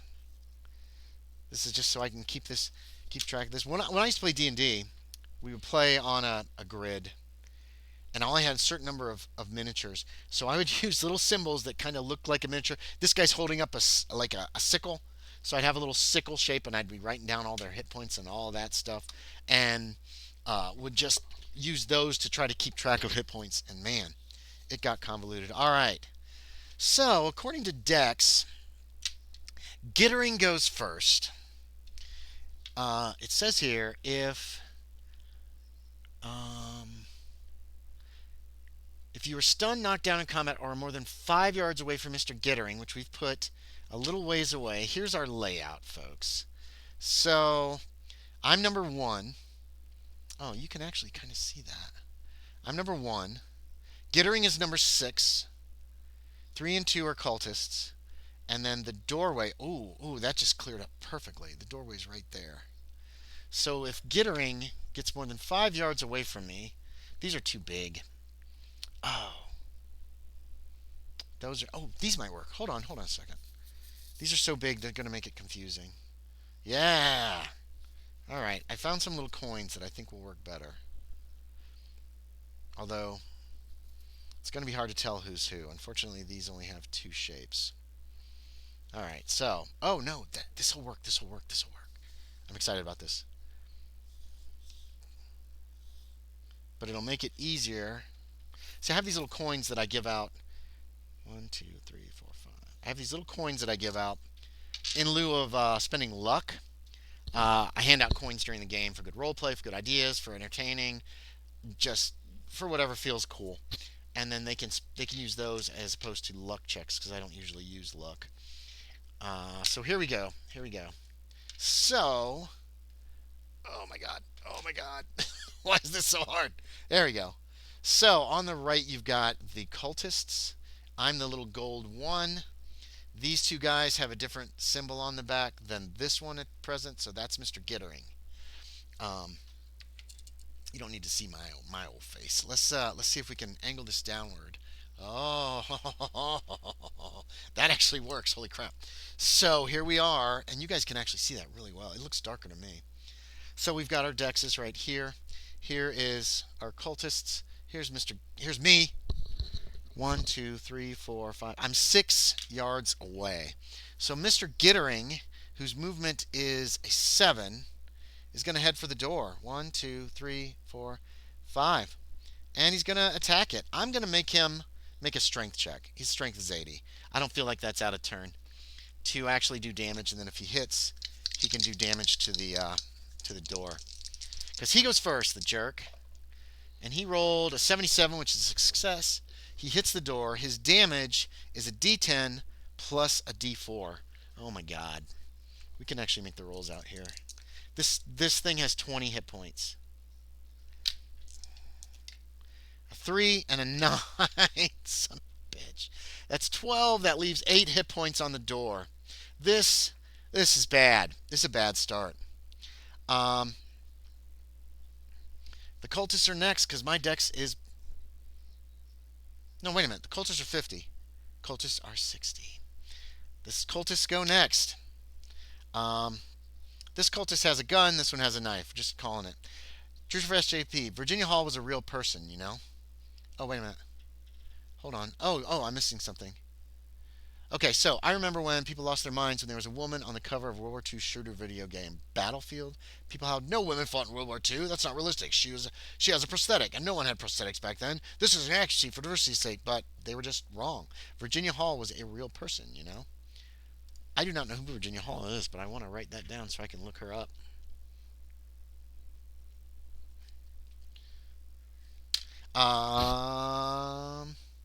So this cultist is going to rush me with his knife. He has a... This is the one without the gun. He has 35% brawl. I'm going to fight back. I have a 55% brawl. So we will roll him first. Here's the cultist attacking me. 90 is a miss. My fight back. 82 is a miss. We're just slapping. I'm just trying to stay away from his knife. The other cultist has a gun. He is going to shoot me.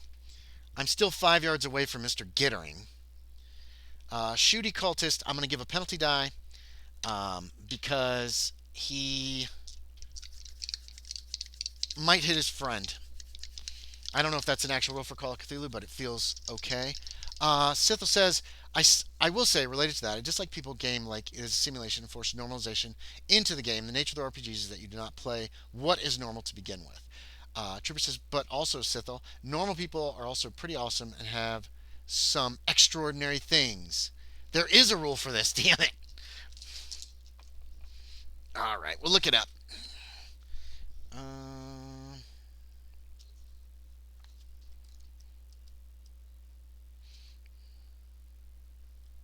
Let's see. Is there a firearms? I should have gone prone. Well, that wouldn't help me, except against those guys. Firing into melee. You're right. 113. Thank you, sir. Firing into melee. Combatants in melee combat are constantly on the move. Blah, blah, blah. One penalty is a die when targeting a combatant involved in melee combat. A fumble indicates an ally has been hit. If multiple allies are in the same line of fire, the one with the lowest luck score hits. Now, wait. What has he got? Has it got a malfunction on this? Yeah, 100. Okay. Yeah. So, he gets a penalty die. The penalty die will be the off-colored, very, very colorful, multicolored die. 56 is a miss. The penalty die doesn't come into effect. I think 56. Yeah, he only has a 40%. Boom! He misses me. Hooray! So he's done for the round. They're done for the round. You know what? Screw these guys. I can run all the way over here with my movement of 8. And I'm going to freaking punch the crap out of Mr. Gittering. Gittering will fight back. Oh god, this could kill me in one hit. So, yeah, let's resolve this. Oh boy. Um, Sithel says yes. Yeah, but that is it, Trooper. No one is really normal. People have extraordinary things. Trooper says yes, Sithel. Time of gifts. This fight might be the exception to your don't burn your luck rule. Oh, you're right. You're right. I might cheat. Trooper says, just like it when people equate normal with miserable. You can't leave melee without taking a flee maneuver. What? What? I've never used that rule. What is the flee maneuver? Hold on, hold on. I just don't want to die immediately, Trooper. I'm not as. I guess I'm not as up on the fighting as I thought. Fleeing the scene. No, that's not it. Okay, let's look up melee combat. Just let me have this. Let me have this, please. No, that's not it. Automatic fire. To flee from combat. From combat. On a dex check, character may use their actions to initiate attack, perform a fighting maneuver, flee from combat, cast a spell, perform some other action required. Resolving a fighting attack against a target. Resolving a fighting attack, making a target that's fighting back, yeah.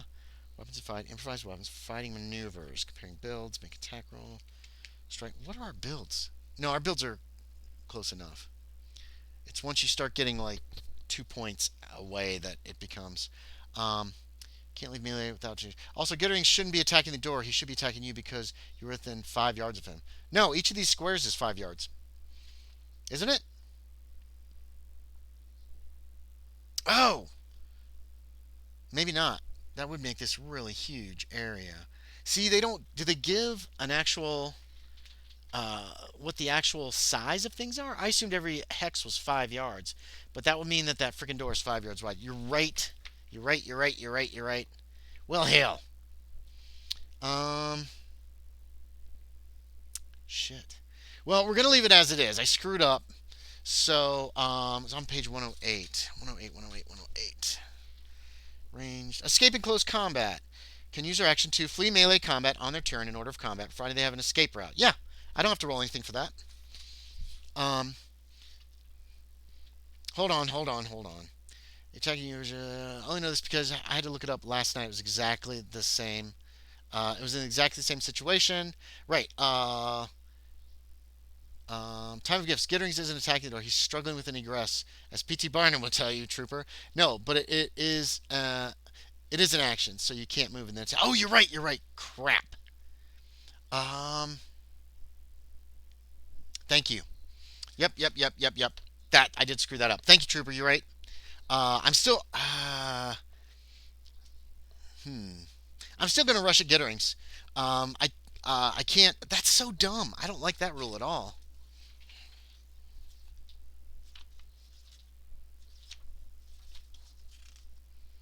Yeah, flee from combat. You're right. You're totally right. Yeah, I think if I run game when I run games, I'm just going to throw that out. I don't like that at all. Just running away to somebody else. Fleeing shouldn't be an action. I don't feel like, but it is. You're right. So we'll have to. I ran up to Gitterings. I don't want him to hit the door. So I can't attack him this round though.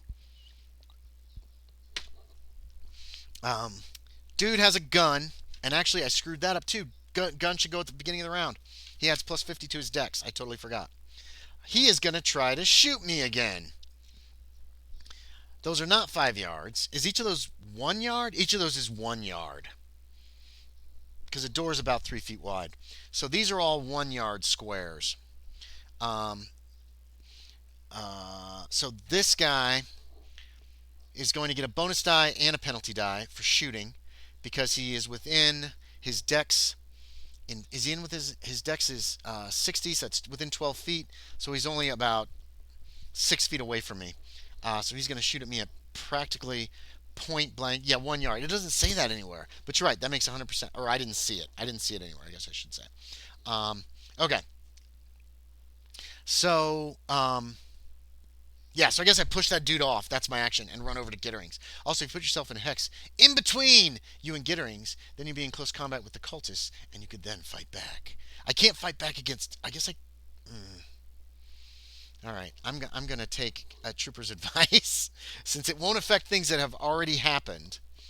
This guy still gets to shoot me at point blank range. Um, you can't really dodge a bullet, but I guess I'm going to fight back and try to knock the gun out of his hand or something. And because I know you can't dodge bullets. Here's the cultist's shot. His firearms is 40%. I'm in combat, or we're going to say it's close enough to Mr. Gittering's it could affect. If this guy could just roll a 99, that would be amazing. A 36. That is a regular success with his firearms. I'm probably doing this wrong too. But I'm trying to punch him. I'm trying to knock the gun away. My fighting brawl is 55. He got a regular success, 36 out of 40. I have to get, fighting back, I have to get a hard success or better. 22 out of 55. I did it! That is a hard success. That beats his regular success with a pistol. Boom! So I do damage to one of the cultists, to the cultist with the gun. My damage is only, I don't have a damage bonus, which is super sad. I do a whopping D3. Oh, joy. 2 points of damage to cultist number, this is the gun cultist, to the gun cultist that barely scratches him. The other cultist, Mr. Gitterings goes next. He spins around, and he is going to swing this hammer. And Mr. Gittering has a hammer of 60%. Wait. This is important. I'm waiting. Okay, I'm waiting, Trooper. I'm waiting. Because I would love to actually survive this combat, but I don't think I'm going to. The cultist just fired. I slapped his hand. I smacked his hand as he fired. His hand went up and hit him, the gun hit him in the face. This could have been a maneuver, so that rather than doing damage, you couldn't have taken his gun. Are you serious? Am I this poor at these rules? Can you grab the gun instead of fighting back? Hold on. Because I would grab the gun, and hopefully I will get to use it. Because what's his gun skill here? 45, that's not bad. See, I never really have used much of maneuvers and that kind of thing. Simply because, here we go. Disarming an opponent. Making an attack roll. Disarming him. Can you do that when you're fighting back, though? Yes, you can. Okay, disarming an opponent. Now I have to make a strength check against him, though, or something to get the gun, don't I? Disarming, striking the first blow. Hold on, let me look. Where are the maneuvers? Here we go. No, these are firearms attacks.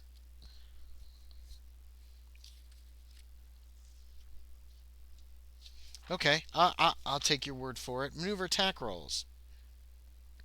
Successful maneuver allows the character to achieve one goal, such as disarming an opponent or wresting an item, such as a book, from an opponent's hand. I'll take it. Oh, gosh. Hey, thanks, Time of Gifts. Holy crap, I've never had a hype train before. I don't think. I need troop on my side if I play Call of Cthulhu again. Hey, I like people that know the rules and are willing to speak up. Brawl check, which is what you did. Okay. Wow, thanks. Woot! All right, so I got the gun. I got the gun from the guy. He doesn't take any damage. I just rip it out of his hand. Now, here's a call. Here's a call. With the gun in hand, what is this? This is a French MAS 1892. It's a revolver. I was fighting back, so I still have my action. I have a gun in my hand now, ready to shoot. That increases my dex by 50 if I want to shoot the gun this round, right? So can I shoot at Mr. Gittering? What is your thoughts on this, Trooper?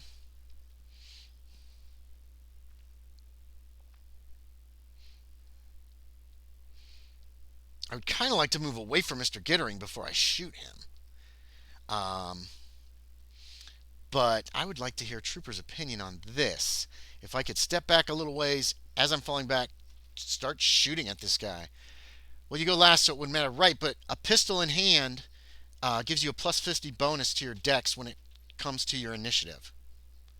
No, it's not my turn. It's Mr. Gittering's turn. The gun goes at the top of the round because he had plus 50 to his dex. His dex was a 60, so it raises it to 110. So the gun, people with guns generally go first in Call of Cthulhu in the round. Let me make sure that's not an old rule that that shouldn't be in. Firearms. Yes. It takes less time to pull a trigger than to swing a club or sword. Therefore, a readied firearm may shoot at a dex plus 50 in the dex order. So if I'm going to shoot, then it's my turn because that bumps me up right after the guy that just tried to shoot at me. Well, only to pull the trigger. That's pretty much all that really is good for. The rules get a little confusing. Screw it. I'm going to stick the gun into Mr. Gittering's gut and pull the trigger and hope for the best. He's right next to me, so like me, he gets to fight back. But we have a 45% chance of success. Bonus die. I get a bonus die. This is definitely point blank range. Oh, how many shots? You're right. You're right. Screw that. I'm going to fire all three. I just start pulling the trigger as fast as I can. So at point blank range, that gives me a bonus die. At firing 3 shots instead of 1, not aiming, gives me a penalty die. So those offset each other. So that means I can fire 3 times. And unless Mr. Gittering, actually I would say I'd get all 3 shots off to his 1 strike at me. He's got the hammer. It's a big ass sledgehammer. He's going to have to let it go. I guess he could do him. He's going to. No, he's just going to try to kill me, I would think. He's not going to try to knock the gun out of my hand. He's just going to try to bring that hammer down on my head and kill me.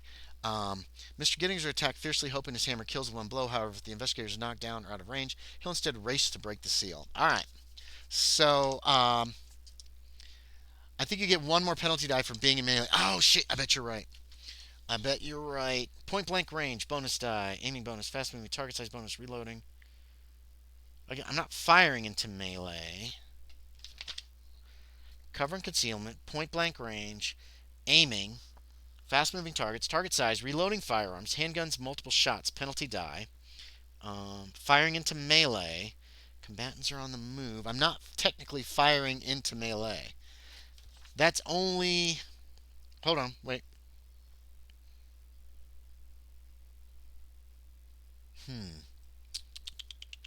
Alright, well, give me 1 more penalty die, then. That's going to screw me over, I bet. So that gives 2 penalty dice plus a bonus die. So,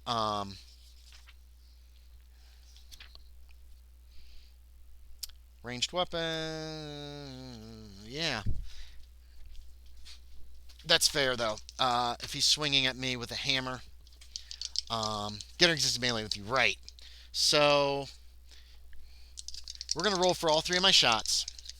And assume that they all at least get fired. Gitterings will get 1 swing with the hammer to try to murder me. In that same time period. That sounds fair. So here are going to be my shots. Gitterings has no minuses to his melee. So that could be bad. But we'll do my shots and see what happens. So we've got an 05, which is an impale. If I survive this. Okay. Damage on this gun is a D8. So... that's going to be 8 points of damage plus 8 for Gittering. That definitely hit. Oh, wait. That's a penalty die. Wait. I got to take the worst. 15. 15 might not be an impale. I forgot. These are penalty dice, not bonus dice. It's a 45. It's not an impale. It's an 8. I need an 8 or less. Darn. All right. So, 1 shot does, I believe that's 8 points of damage. 8 points of damage. First shot does 8. That might take Gittering out, but his hammer swing is pretty much at the same time as I just start shooting. Yes, hard success. Hard success doesn't really help me, though. Hard success. If Gittering doesn't get a hard success, he doesn't win the melee. I know. He might get knocked out. I don't care. I'm just pulling the trigger as fast as I can, Trooper. It's just like boom, boom, boom, boom, boom. So it's all one action as far as I'm concerned. I'm willing to I'll have 2 bullets left. Maybe I can take out the last 2 cultists without dying. Second shot, 58 is the penalty. No, 68. That is a miss somehow. Bang. And then third shot, because he's fighting back. If he beats you, you don't do damage to him. Oh, yeah, you're right. That's okay. I'm still just rolling. I'm rolling everything. Yeah, I know. I'm writing down all the damage. Um, then we're going to give Gittering his roll and see what happens there. A 57 is a miss. The other two shots are going to go wide if he doesn't just destroy me. So I got a hard success in the first shot, which means he needs a hard success or better in order to kill me with his... Let's see. He doesn't have a penalty die, but he does get... Oh, I don't have another plain D10. Damn it. Oh, well, that's okay. We're not going to roll damage at the same time because it's a D10, and I didn't put any D10s out. 8 points of damage with, yes, 1 bullet. If it goes through. Now, if he makes this hard success, it's simul's, is I think what I would say. The bullet goes on and, well, no, if he makes a success, he hits me before the bullet can hit him. So that 8 points is purely dependent upon, does Mr. Gittering hit? He has a 60% with a hammer, needs a hard success in order not to take damage. If he makes a hard success, you win, and he doesn't. Right. Oh, God. Here we go. 89. He missed like a little douche. All right. Gittering has how many points? Where's his hit points? 14. Good Lord. I did 8. That leaves 6. Gittering has to make a con check, or else he passes out from... Oh, okay, wait.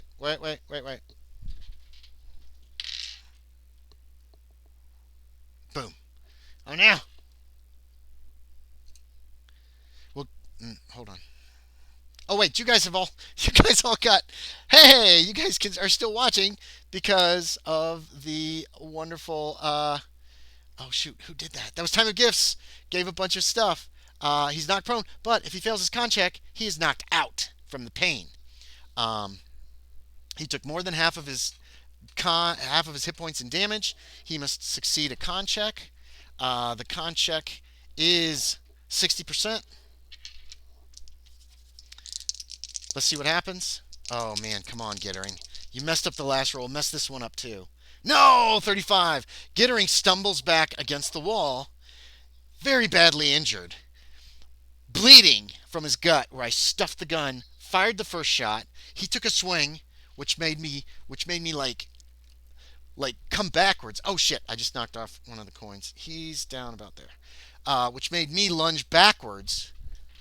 The other two shots just went off, ricocheting off the walls nearby. I have 2 bullets left. I also have... This cultist is done. The cultist who shot at me is done for the round.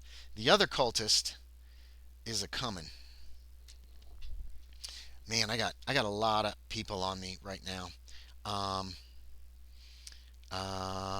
Yeah, I will fight back. I'm going to try to pistol whip this guy as he comes at me, trying to stab me with a knife. So, I have a penalty die on my fight back because I have already fought back once this round. And so, no, he gets a bonus die. He gets a bonus die to attack me because I have fought back already once in this round. Yes, thank you. That was the rule I've been using, is the penalty die, and I screwed up. So the Cultist of Azathoth has a 35% brawl. He is trying to stab me with a knife. He has a bonus die. That's all here. Wait, what's his knife do for damage? His knife does a... No, that's firearms. What's his knife? D4. His knife does a D4. Let's throw that in this mix of dice. I like rolling all my dice at once. He rolled bonus die. Oh, no. He rolled an 07, which brawl 35% is just an extreme success. That is an impale. Knife's an impaling weapon, which means it does maximum damage plus damage. That hurts. That hurts a lot. That is max damage. I rolled a 1 for his bonus damage. Max damage for the knife is 4. He doesn't have any damage bonus, which means 5 points of damage. I have 11 hit points. I am still standing. Oh! Stabs me in the side. Oh, it hurts. Oh, it's so bad. But Mr. Gittering is still standing. Though he is bleeding profusely, there are no bleed out rules in Call of Cthulhu. I am surrounded. Things are looking grim. I still have a gun in my hand, and I go at the top of the round because of my bonus. Um, I am going to. Oh. If I move out of combat, it costs me. It's an action. Oh, wait a minute. Wait a minute. Wait a minute. I didn't get to roll. I tried to fight back. So there is a minuscule chance. No, he got an extreme success. I would have to basically roll an 01 in order to fight him off before he stabs me with my 55% as I try to pistol whip him. So 48 is not going to do it. So yes, I've been stabbed. I am bleeding. I have 6 hit points remaining. The pain is excruciating. This does not look good for our hero. But gun in hand. And I still get a bonus die. Wait a minute, we figured this out. I get a bonus die since I'm so close. Since I'm so close to Mr. Gittering, I get a bonus die to hit. I'm in melee, so there's a penalty die. And we figured there was an additional penalty die. But if I don't, because of firearms in a melee combat. However, if I do not, if I only fire one shot, it's even. It comes out even.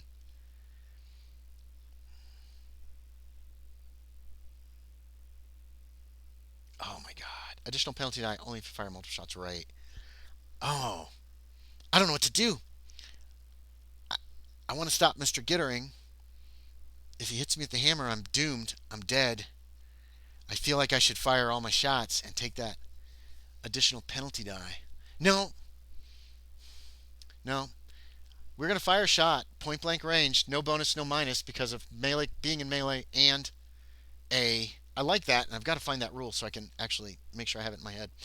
I'm just going to fire one shot at Mr. Gittering. Again, I'm going to just jam him in the gut with the pistol and try to shoot him and hope that and pray that it's a D8 damage. He will be trying to hit me with the hammer at the same time to defend himself. He'll be fighting back. Now, if I was across the room, this would be great, because then I could just, like, shoot at him. He couldn't do jack. So here's my roll. I'm assuming this has... How many bullets? 6 shots. So, cultist, and then me. There are 2 more bullets in the gun.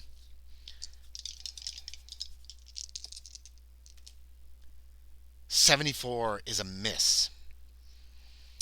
And Mr. Gittering is swinging that hammer at 60% chance to hit as he fights back against me shooting. 39 is a success. All right.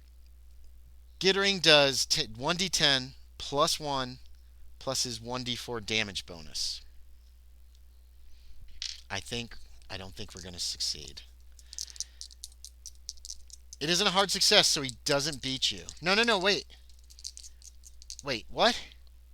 I failed. I rolled a fail, trooper, to shoot him. That wasn't Gittering, that was me. Yeah, I rolled myself first. 8 points of damage. Puts me at -2. It's more than half. That's a mortal, not a mortal wound. What do they call that? That's a major wound.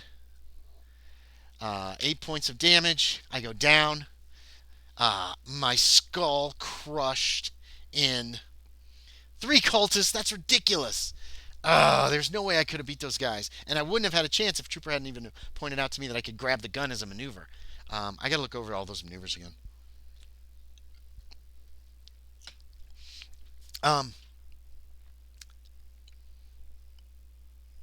Hold on.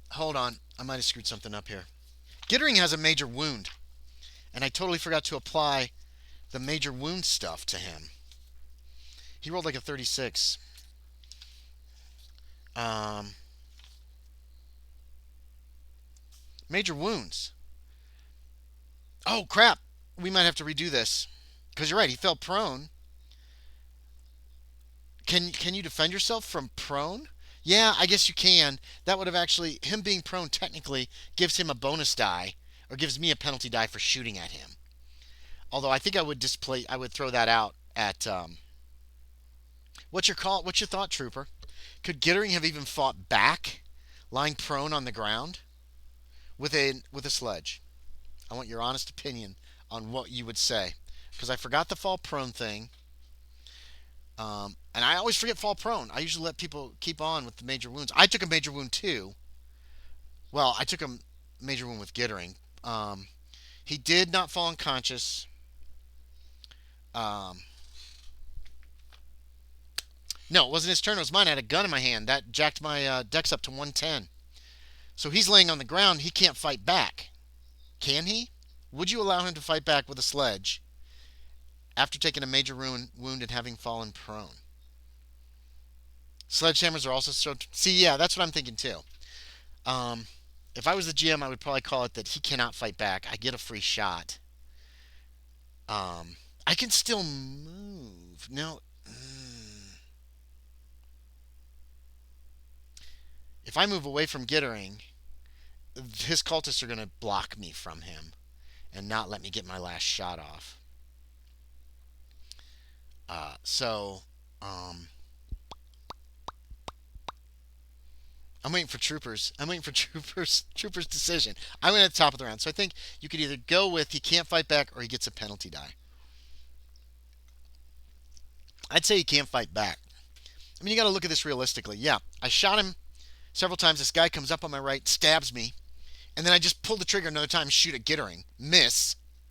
It ricochets. I only took the one shot. Um, I think I rolled for crap either way. I wasn't gonna hit him. There was no penalty, bonus die or anything, so I missed.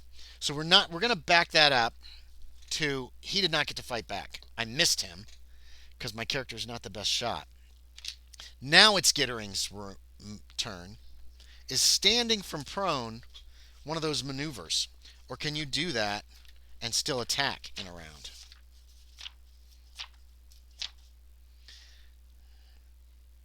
Successful maneuver. Disarming, pushing an opponent over a cliff.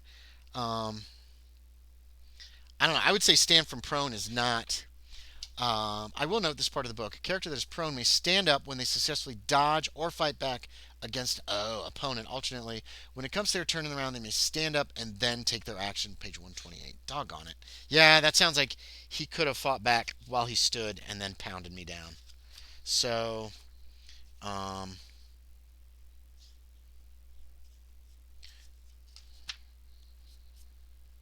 Point Blank Revisited.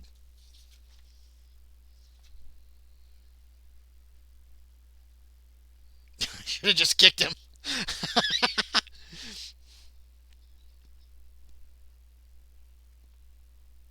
He did successfully fight back.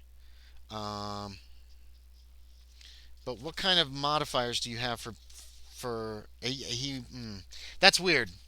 I guess it's whatever works thematic, like dramatically. Time Gift says there's also a special in-house save the world rule. Max, aha! He saved every one of us. He saved every one of us. Oh, you wouldn't have gotten a penalty die from being prone because you are on point blank. I rolled a. Yeah, I hate retroing a lot of stuff. And I rolled like a 70 something, but didn't have. Okay, so then if I didn't get a penalty die, that would have given me a bonus die, which would have made that a 30 something for my firearms, which is a success. Gittering got a success. Fighting back, that means he failed. Fighting back ties lose. I think he had a regular success, um, which technically means the bullet hits him. I don't remember what the roll was on the bullet. He rolled a 39. Thank you. And that's a regular success. So I would get the shot off for 3 more points of damage. He is still fucking alive. God damn it. All right. So he tried to swing at the gun as I shot him. Um, Now we're up to Gittering because I'm so confused. That was what happened last round. No, his fight back succeeded. That's where he hit me. So we're gonna re-roll him. He's gonna attack me. I will try to pistol whip him back, fighting back. Um, this is his first attack on somebody on me on this round. Right, he's standing up as he swings. He's got 3 hit points left. He has got 2 bullets in him. Um, we're gonna roll Gittering first. He doesn't get any bonuses, doesn't get any modifiers, just the modifier to damage, which is significant. I'm fighting back. Gittering rolled a 66, which is a fail. He is now standing in front of me. I'm fighting back with the pistol. I'm trying to pistol whip him. 73 is also a fail. Damn it. I was hoping I could finish Gittering off at least. So we're slapping at each other. Yeah, I'm fighting back. I'm pistol whipping. Trying to... you can't see me. I'm swinging my arms like a madman here. I've already gone this round. I'm done for the round. Now, these other 2 guys are attacking me. I will fight back with them. I get a penalty die. No, they get bonus dies. Damn it. That's going to take some thinking on my part to get used to. They get bonus dies on their attacks on me. Gittering is bleeding profusely from 2 wounds. But I think that's the... I mean, that's just like a flavor text thing. And that's really the only thing that happens to him. I'm going to write major wound and check that off. He's pretty messed up with 2 bullets in him. So I'll fight back. The other 2 cultists, the other guy's going to draw a knife. And their brawl is 35. So one will attack me. Right. Well, yeah, they get a bonus die. He gets a bonus die because I've got 2 guys coming at me and I'll be fighting back. 40 and a 50 are both fails. So he missed me. I am fighting back. Pistol whipping. A pistol. 1d4, 1d6. How much damage does a pistol whip? Does pistol do? I don't think it's in here. I think I had to use a small club. Ooh, no, blackjack is not. Blackjack just 1d8. What's 1d3? Really? The pistol whip? I would think it would do at least 1d4. Same amount as a frickin'... I would say 1d4, yeah. Same amount as a small knife or something like that. 19 is a hit. That is a successful attack. This is the guy... No, he didn't take any damage because I grabbed the gun. So that guy attacked first. 4 points of damage. That is significant. That is... you have to take more than half before it's a mortal wound. Or a major wound. Equal to or greater than half. No, that's equal to. This guy's got to make a con check. Brass knuckles is 1d3 plus 1. Yeah, I think they should be more, but you know. So this guy's con is a 40. 79. This dude falls prone and is knocked out. First cultist is unconscious. Holy crap. Wait a minute. Oh, Gittering. Damn it, I'm losing track of what's going on here. Yeah, Gittering missed. Okay, that's awesome. And I pistol whipped him, or I tried to. And we both missed. Right. See, I get into this combat, and I try to keep it moving, because otherwise I lose track of what's going on. Second cultist is trying to stab me. He gets a bonus die. Come on, you're cocked. That looks like it's going to be a 60, though. We're going to re-roll this. It's an 80. 88 or 88. That is a big old miss. I am going to attempt to pistol whip him. 45. Is that a hit? Fighting Brawl's a 55. That is a hit for a point of damage on the other cultist. And yeah, I went at the top of the round. So I'm done. Back to the top of the round. I have one more bullet left in this gun. This cultist is unconscious. We're just going to take him and put him away. There's 2 of them on me now. Let's see. I got to remember all the modifiers for this. Gittering is up. He is fighting back. I'm point blank, but I'm only firing 1 shot. But I'm in melee, which evens it out. So to try to shoot Gittering again is simply a shot. It's a straight roll, and then he will fight back with his with the sledgehammer. He has a better chance than me. I'm going to try to shoot him. A 25 is a regular success. It will do 8 points of damage if I hit him. That would be nice. Oh, no. Gittering is straight roll, too. Gittering has a 60% chance of success. This is it. This is the roll that the game probably depends upon. 27 is a hit. It is a hard success, but not an extreme. Oh, no. It is a D10 plus a D4 plus 1. I do 8 points if I shoot him. He got a hard success, fighting back, which beats my regular success. If I'd had a hard, we would be done. Oh, I have 6 hit points left. Oh my god, 5. He did 5 points of damage. Oh my god, I'm still alive. I missed, though, and I have no more bullets. I have 1 hit point. 1 hit point, folks. I am staggered. I still haven't taken more than half my hit points, so I have not taken a major... Oh, yeah, I did take a major wound. No, wait. No, I didn't. Because we decided that I got a modifier on that. Okay, so I shot. I did not do well. I still have the pistol in my hand. I will use it as a weapon when Mr. Gittering attacks me. This is straight rolls, except lots of damage if he hits. Here we go. Oh, man. 76, he missed. I'm going to fight back. The first one I get for free. No bonus dice, no penalty dice on anybody's part. 89 is a miss. Mr. Gittering is still fucking standing. Son of a bitch, I hate this guy. The other cultist attacks me. He gets a bonus die. And next round I go last if I survive. Here's the other cultist attack. With a bonus die, he got an 18. Oh. That's not even a hard success. It's regular success with an 18. He needs a 17 for a hard success. I'm fighting back with the pistol.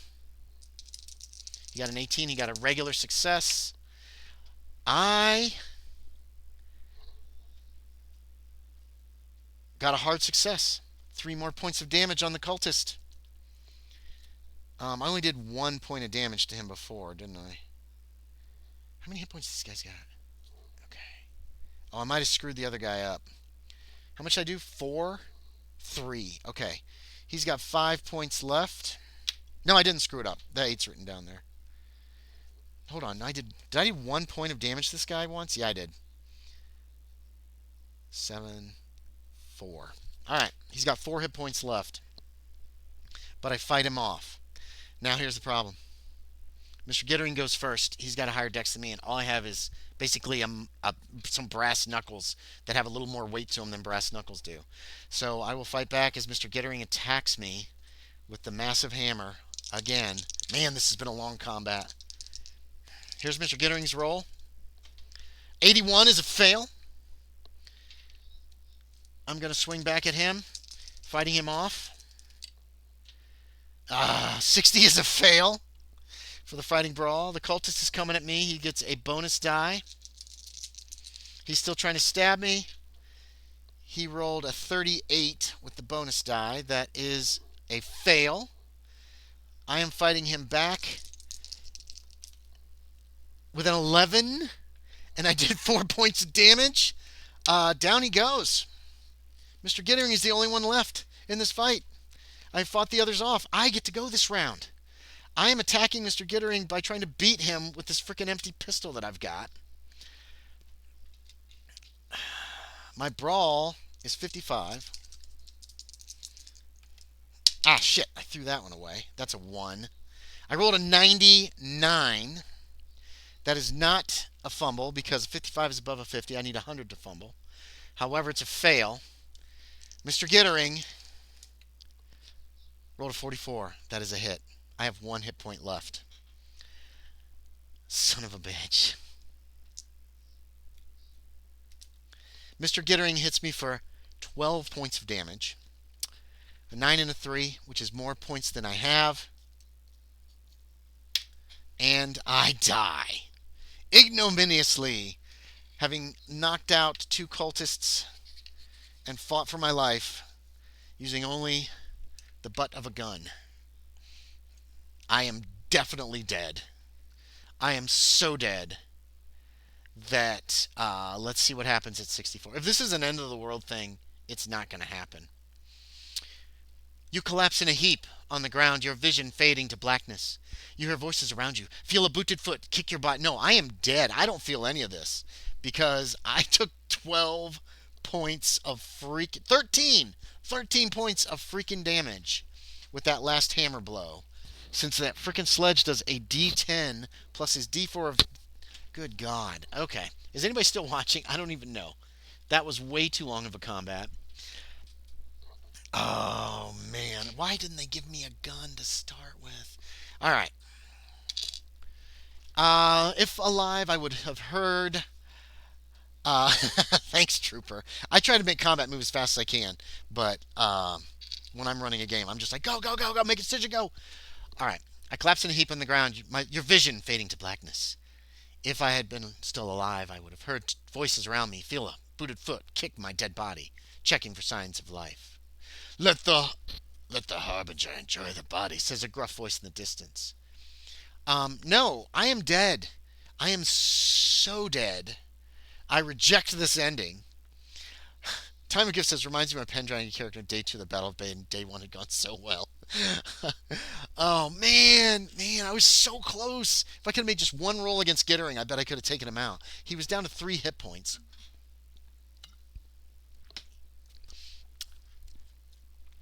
I guess I could be barely hanging on. We'll say I'm barely hanging on. You collapse in a heap on the ground, your vision fading to blackness, you hear voices around you. Feel a booted foot kick your body, checking for signs of life. Let the hub enjoy the body, says the gruff voice in the distance.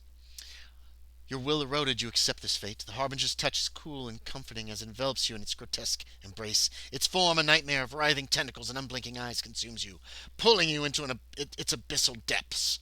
Here in this prison of mind and form you're suspended, a puppet, whose strings are pulled by an entity whose existence is a blasphemy against the natural order. Your journey is over. Well, darn. I am dead. I will say dead on the character sheet, smashed by Mr. Gittering. So Trooper says I also died, but because Gittering got an extreme hit in. Oh, crap. If you hadn't done that, I think I might have been able to get through. Yeah. I can't believe I lasted as long as I did, to be quite honest. The dice are the only thing that kept me alive. 3 against 1, and one of them had a gun. Thank you so much. I got to remember about the maneuvers that you can do. I have to reread all the combat rules. I haven't done that in a long time. And I really need to refresh myself. I was able to knock out 1 cultist in the first round, steal a weapon in the second round. I was doing well, but then he got that extreme hit and took me out right. That sledge, that's a D10 plus a D4 plus 1. That is crazy ridiculous. But I couldn't get away from him. If I moved away, he was going to smash the barrier. And I'm not going to look at any of the other endings here on stream. I was pondering disarming him. Yeah, that's not a bad idea. Just you go in unarmed. One has a gun. They all have knives. Gittering has this sledgehammer that does massive damage. I screwed up, and Gittering should have come straight at me the first round. But I thought these were 5 rounds each until I looked more closely at the map. 3 yards, 5 rounds each, 5 yards each, and they were 3 yards each. So that's on me. I screwed that up. But I don't know. I figure that's classic villain. Get him, and then goes over to finish what he's doing. Felt kind of like it would work in the story. I was pondering disarming. Oh, I already read that. But that was pretty fun. But man, there's no lead up. There's no like. I don't know, a few entries that are just nothing. Oh, you find this, you find this. This is weird that you find this. No, it is like there's a wall completely blocking you, and it attacks you. I don't know if you tried to go over the wall. I was considering just climbing over the wall. This guy's climb is really good. I hate that he died so much. So the cult succeeded. I don't think they'll destroy the world. My other option, and I'll leave this up to you guys. Ad break. Well, I think everybody who's watching actually is probably has a what you call it now, a thingy from Time for Gifts. What is this? Prime Gaming. Oh, that's what that means. I don't know what any of these symbols mean. I'm just jabbering. Hold on, just hold on. I'll wait till the end of the ad in case there are people watching. Um, what does she got? She got a gun? No. Fast talk. She does not have fighting brawl. She's good with a gun though.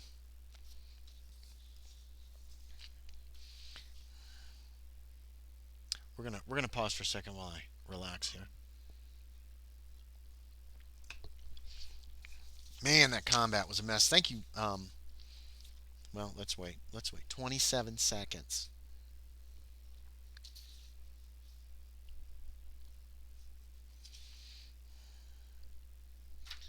Oh, 64 is the end. What a, what a crazy fight. 12 seconds. Hold on. Hold on, everybody. Hold on. Hold on. Hold on. Hold on.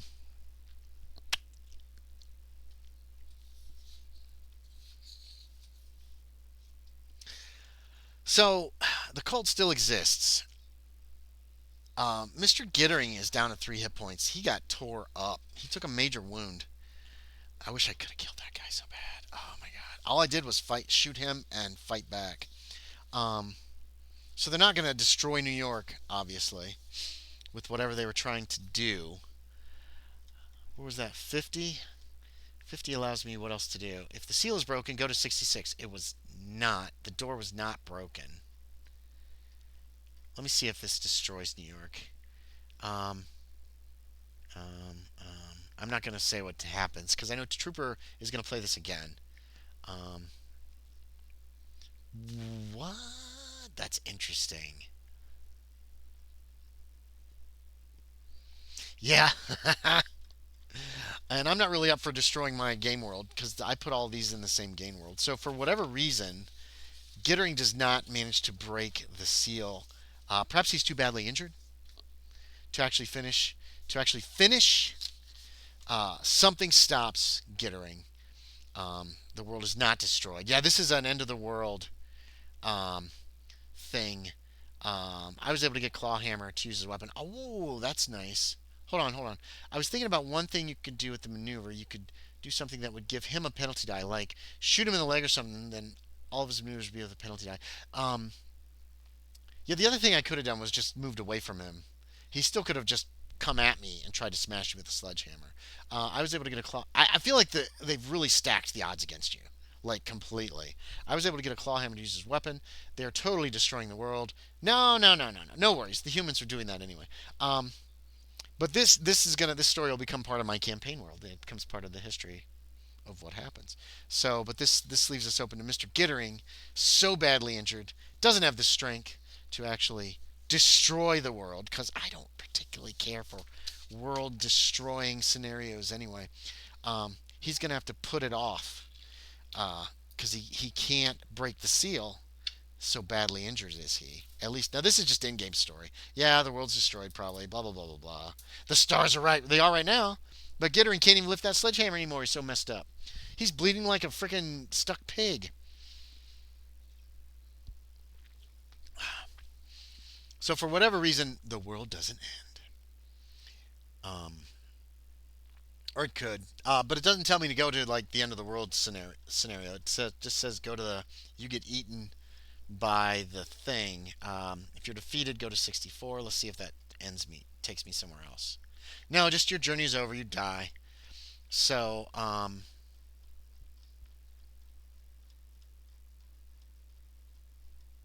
That's interesting, though. I like that. The stars are right. Mr. Gittering is wrong. I like that name, actually.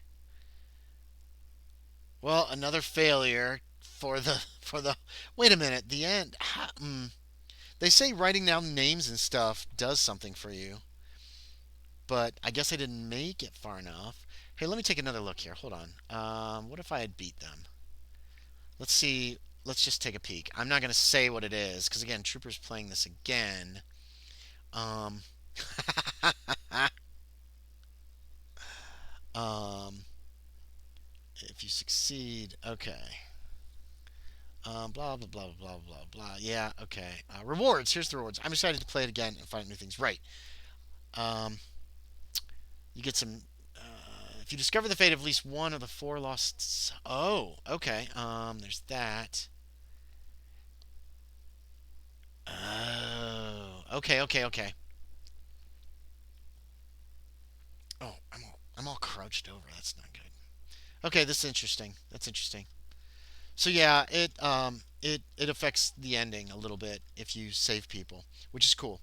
Yes, I'm excited to watch your original, and I'm excited to watch the you play it in GURPS, and I'm excited to hear your discussion on how the two are different and how the game system affected the play.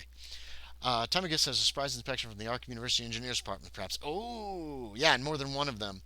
So yeah, I could turn this into a short scenario. Um, you know what I like better is if it's some punk ass kids, um, a gang or something, decides, hey, we can go down there if we want, and goes down there and runs into Mr. Gittering is about to smash the seal, and you could save the world. I'm dead, of course, and then that gives a chance for someone else to play this, and I could run that as a one shot or something. That would actually be kind of cool. Maybe I'd have to make up most of the stuff coming from the other direction. Obviously, it's um, not as much weird stuff from the other direction. But again, I really wish they would have. I really wish every one of these solo scenarios they'd write it up as a regular scenario, just so you could actually go in and be like, this is why there was a wall there. This was what this was. This was what this was. I think that would be real cool. The reliability of the flashlight came into play a lot less than I thought it was, but I think I basically went straight to the terminus. Like, I didn't take many detours, and boom, there I am. I hate that I misjudged the size of um, of the hexes, and I hate that I didn't have Gittering immediately come at me. It probably would have just killed me a lot faster. But I had to deal with the flashlight a bit. Okay, I'm looking forward to watching yours, Trooper, because you went obviously many other different places than I did. I wish I could have saved Giuseppe. That makes me sad. And I guess if I was using the luck rules, I could have spent 13 points and gotten that. But I'm just not a big fan of burning luck. Anyway, so I didn't even meet Giuseppe. Yeah, Giuseppe would have been cool. Giuseppe, yeah, yeah. I wish I could have kept him alive, or at least he could have helped me. But I really wish I get that like in games when there's NPCs. I'm always trying to help the NPCs out, especially if they're this poor Joker has been trapped down here and is about to lose his mind. I'm gonna try to help him. Um, Bridget, Bridget. Oh, I can't remember her last name. She does a lot of stuff with between Miskatonic Repository and Cassium. She ran a playtest, and I got to play. It was a real small playtest. There was only a couple of us player characters, but there was a little girl in that was kind of trapped that was in the area, and as soon as everything starts to go to hell, and we're running, we're just like we are out of there. I just grabbed the little girl and took off, trying to escape, and unfortunately she was like tied to the place. So trying to leave with her, she started screaming in pain. I put her back down. She ran back, and then of course that doomed myself because Bridget's like, yeah, the thing comes at you and you're dead. And I say, oh well. Um, that was a fun one. But it's like you can't leave kids behind, man. You can't leave NPCs behind. Even I mean, especially kids and dogs. You ever run for me, Trooper, and you want to kill my character? You have a dog there that if I pick the dog up, the monster's gonna catch me because Yep, gonna do it. Gonna save the dog. Gonna save the kid. Gonna save any and every innocent that I can in every game. I'll try to save myself, but I'm not gonna leave. I'm not. Nope, nope, nope. Not gonna leave him behind.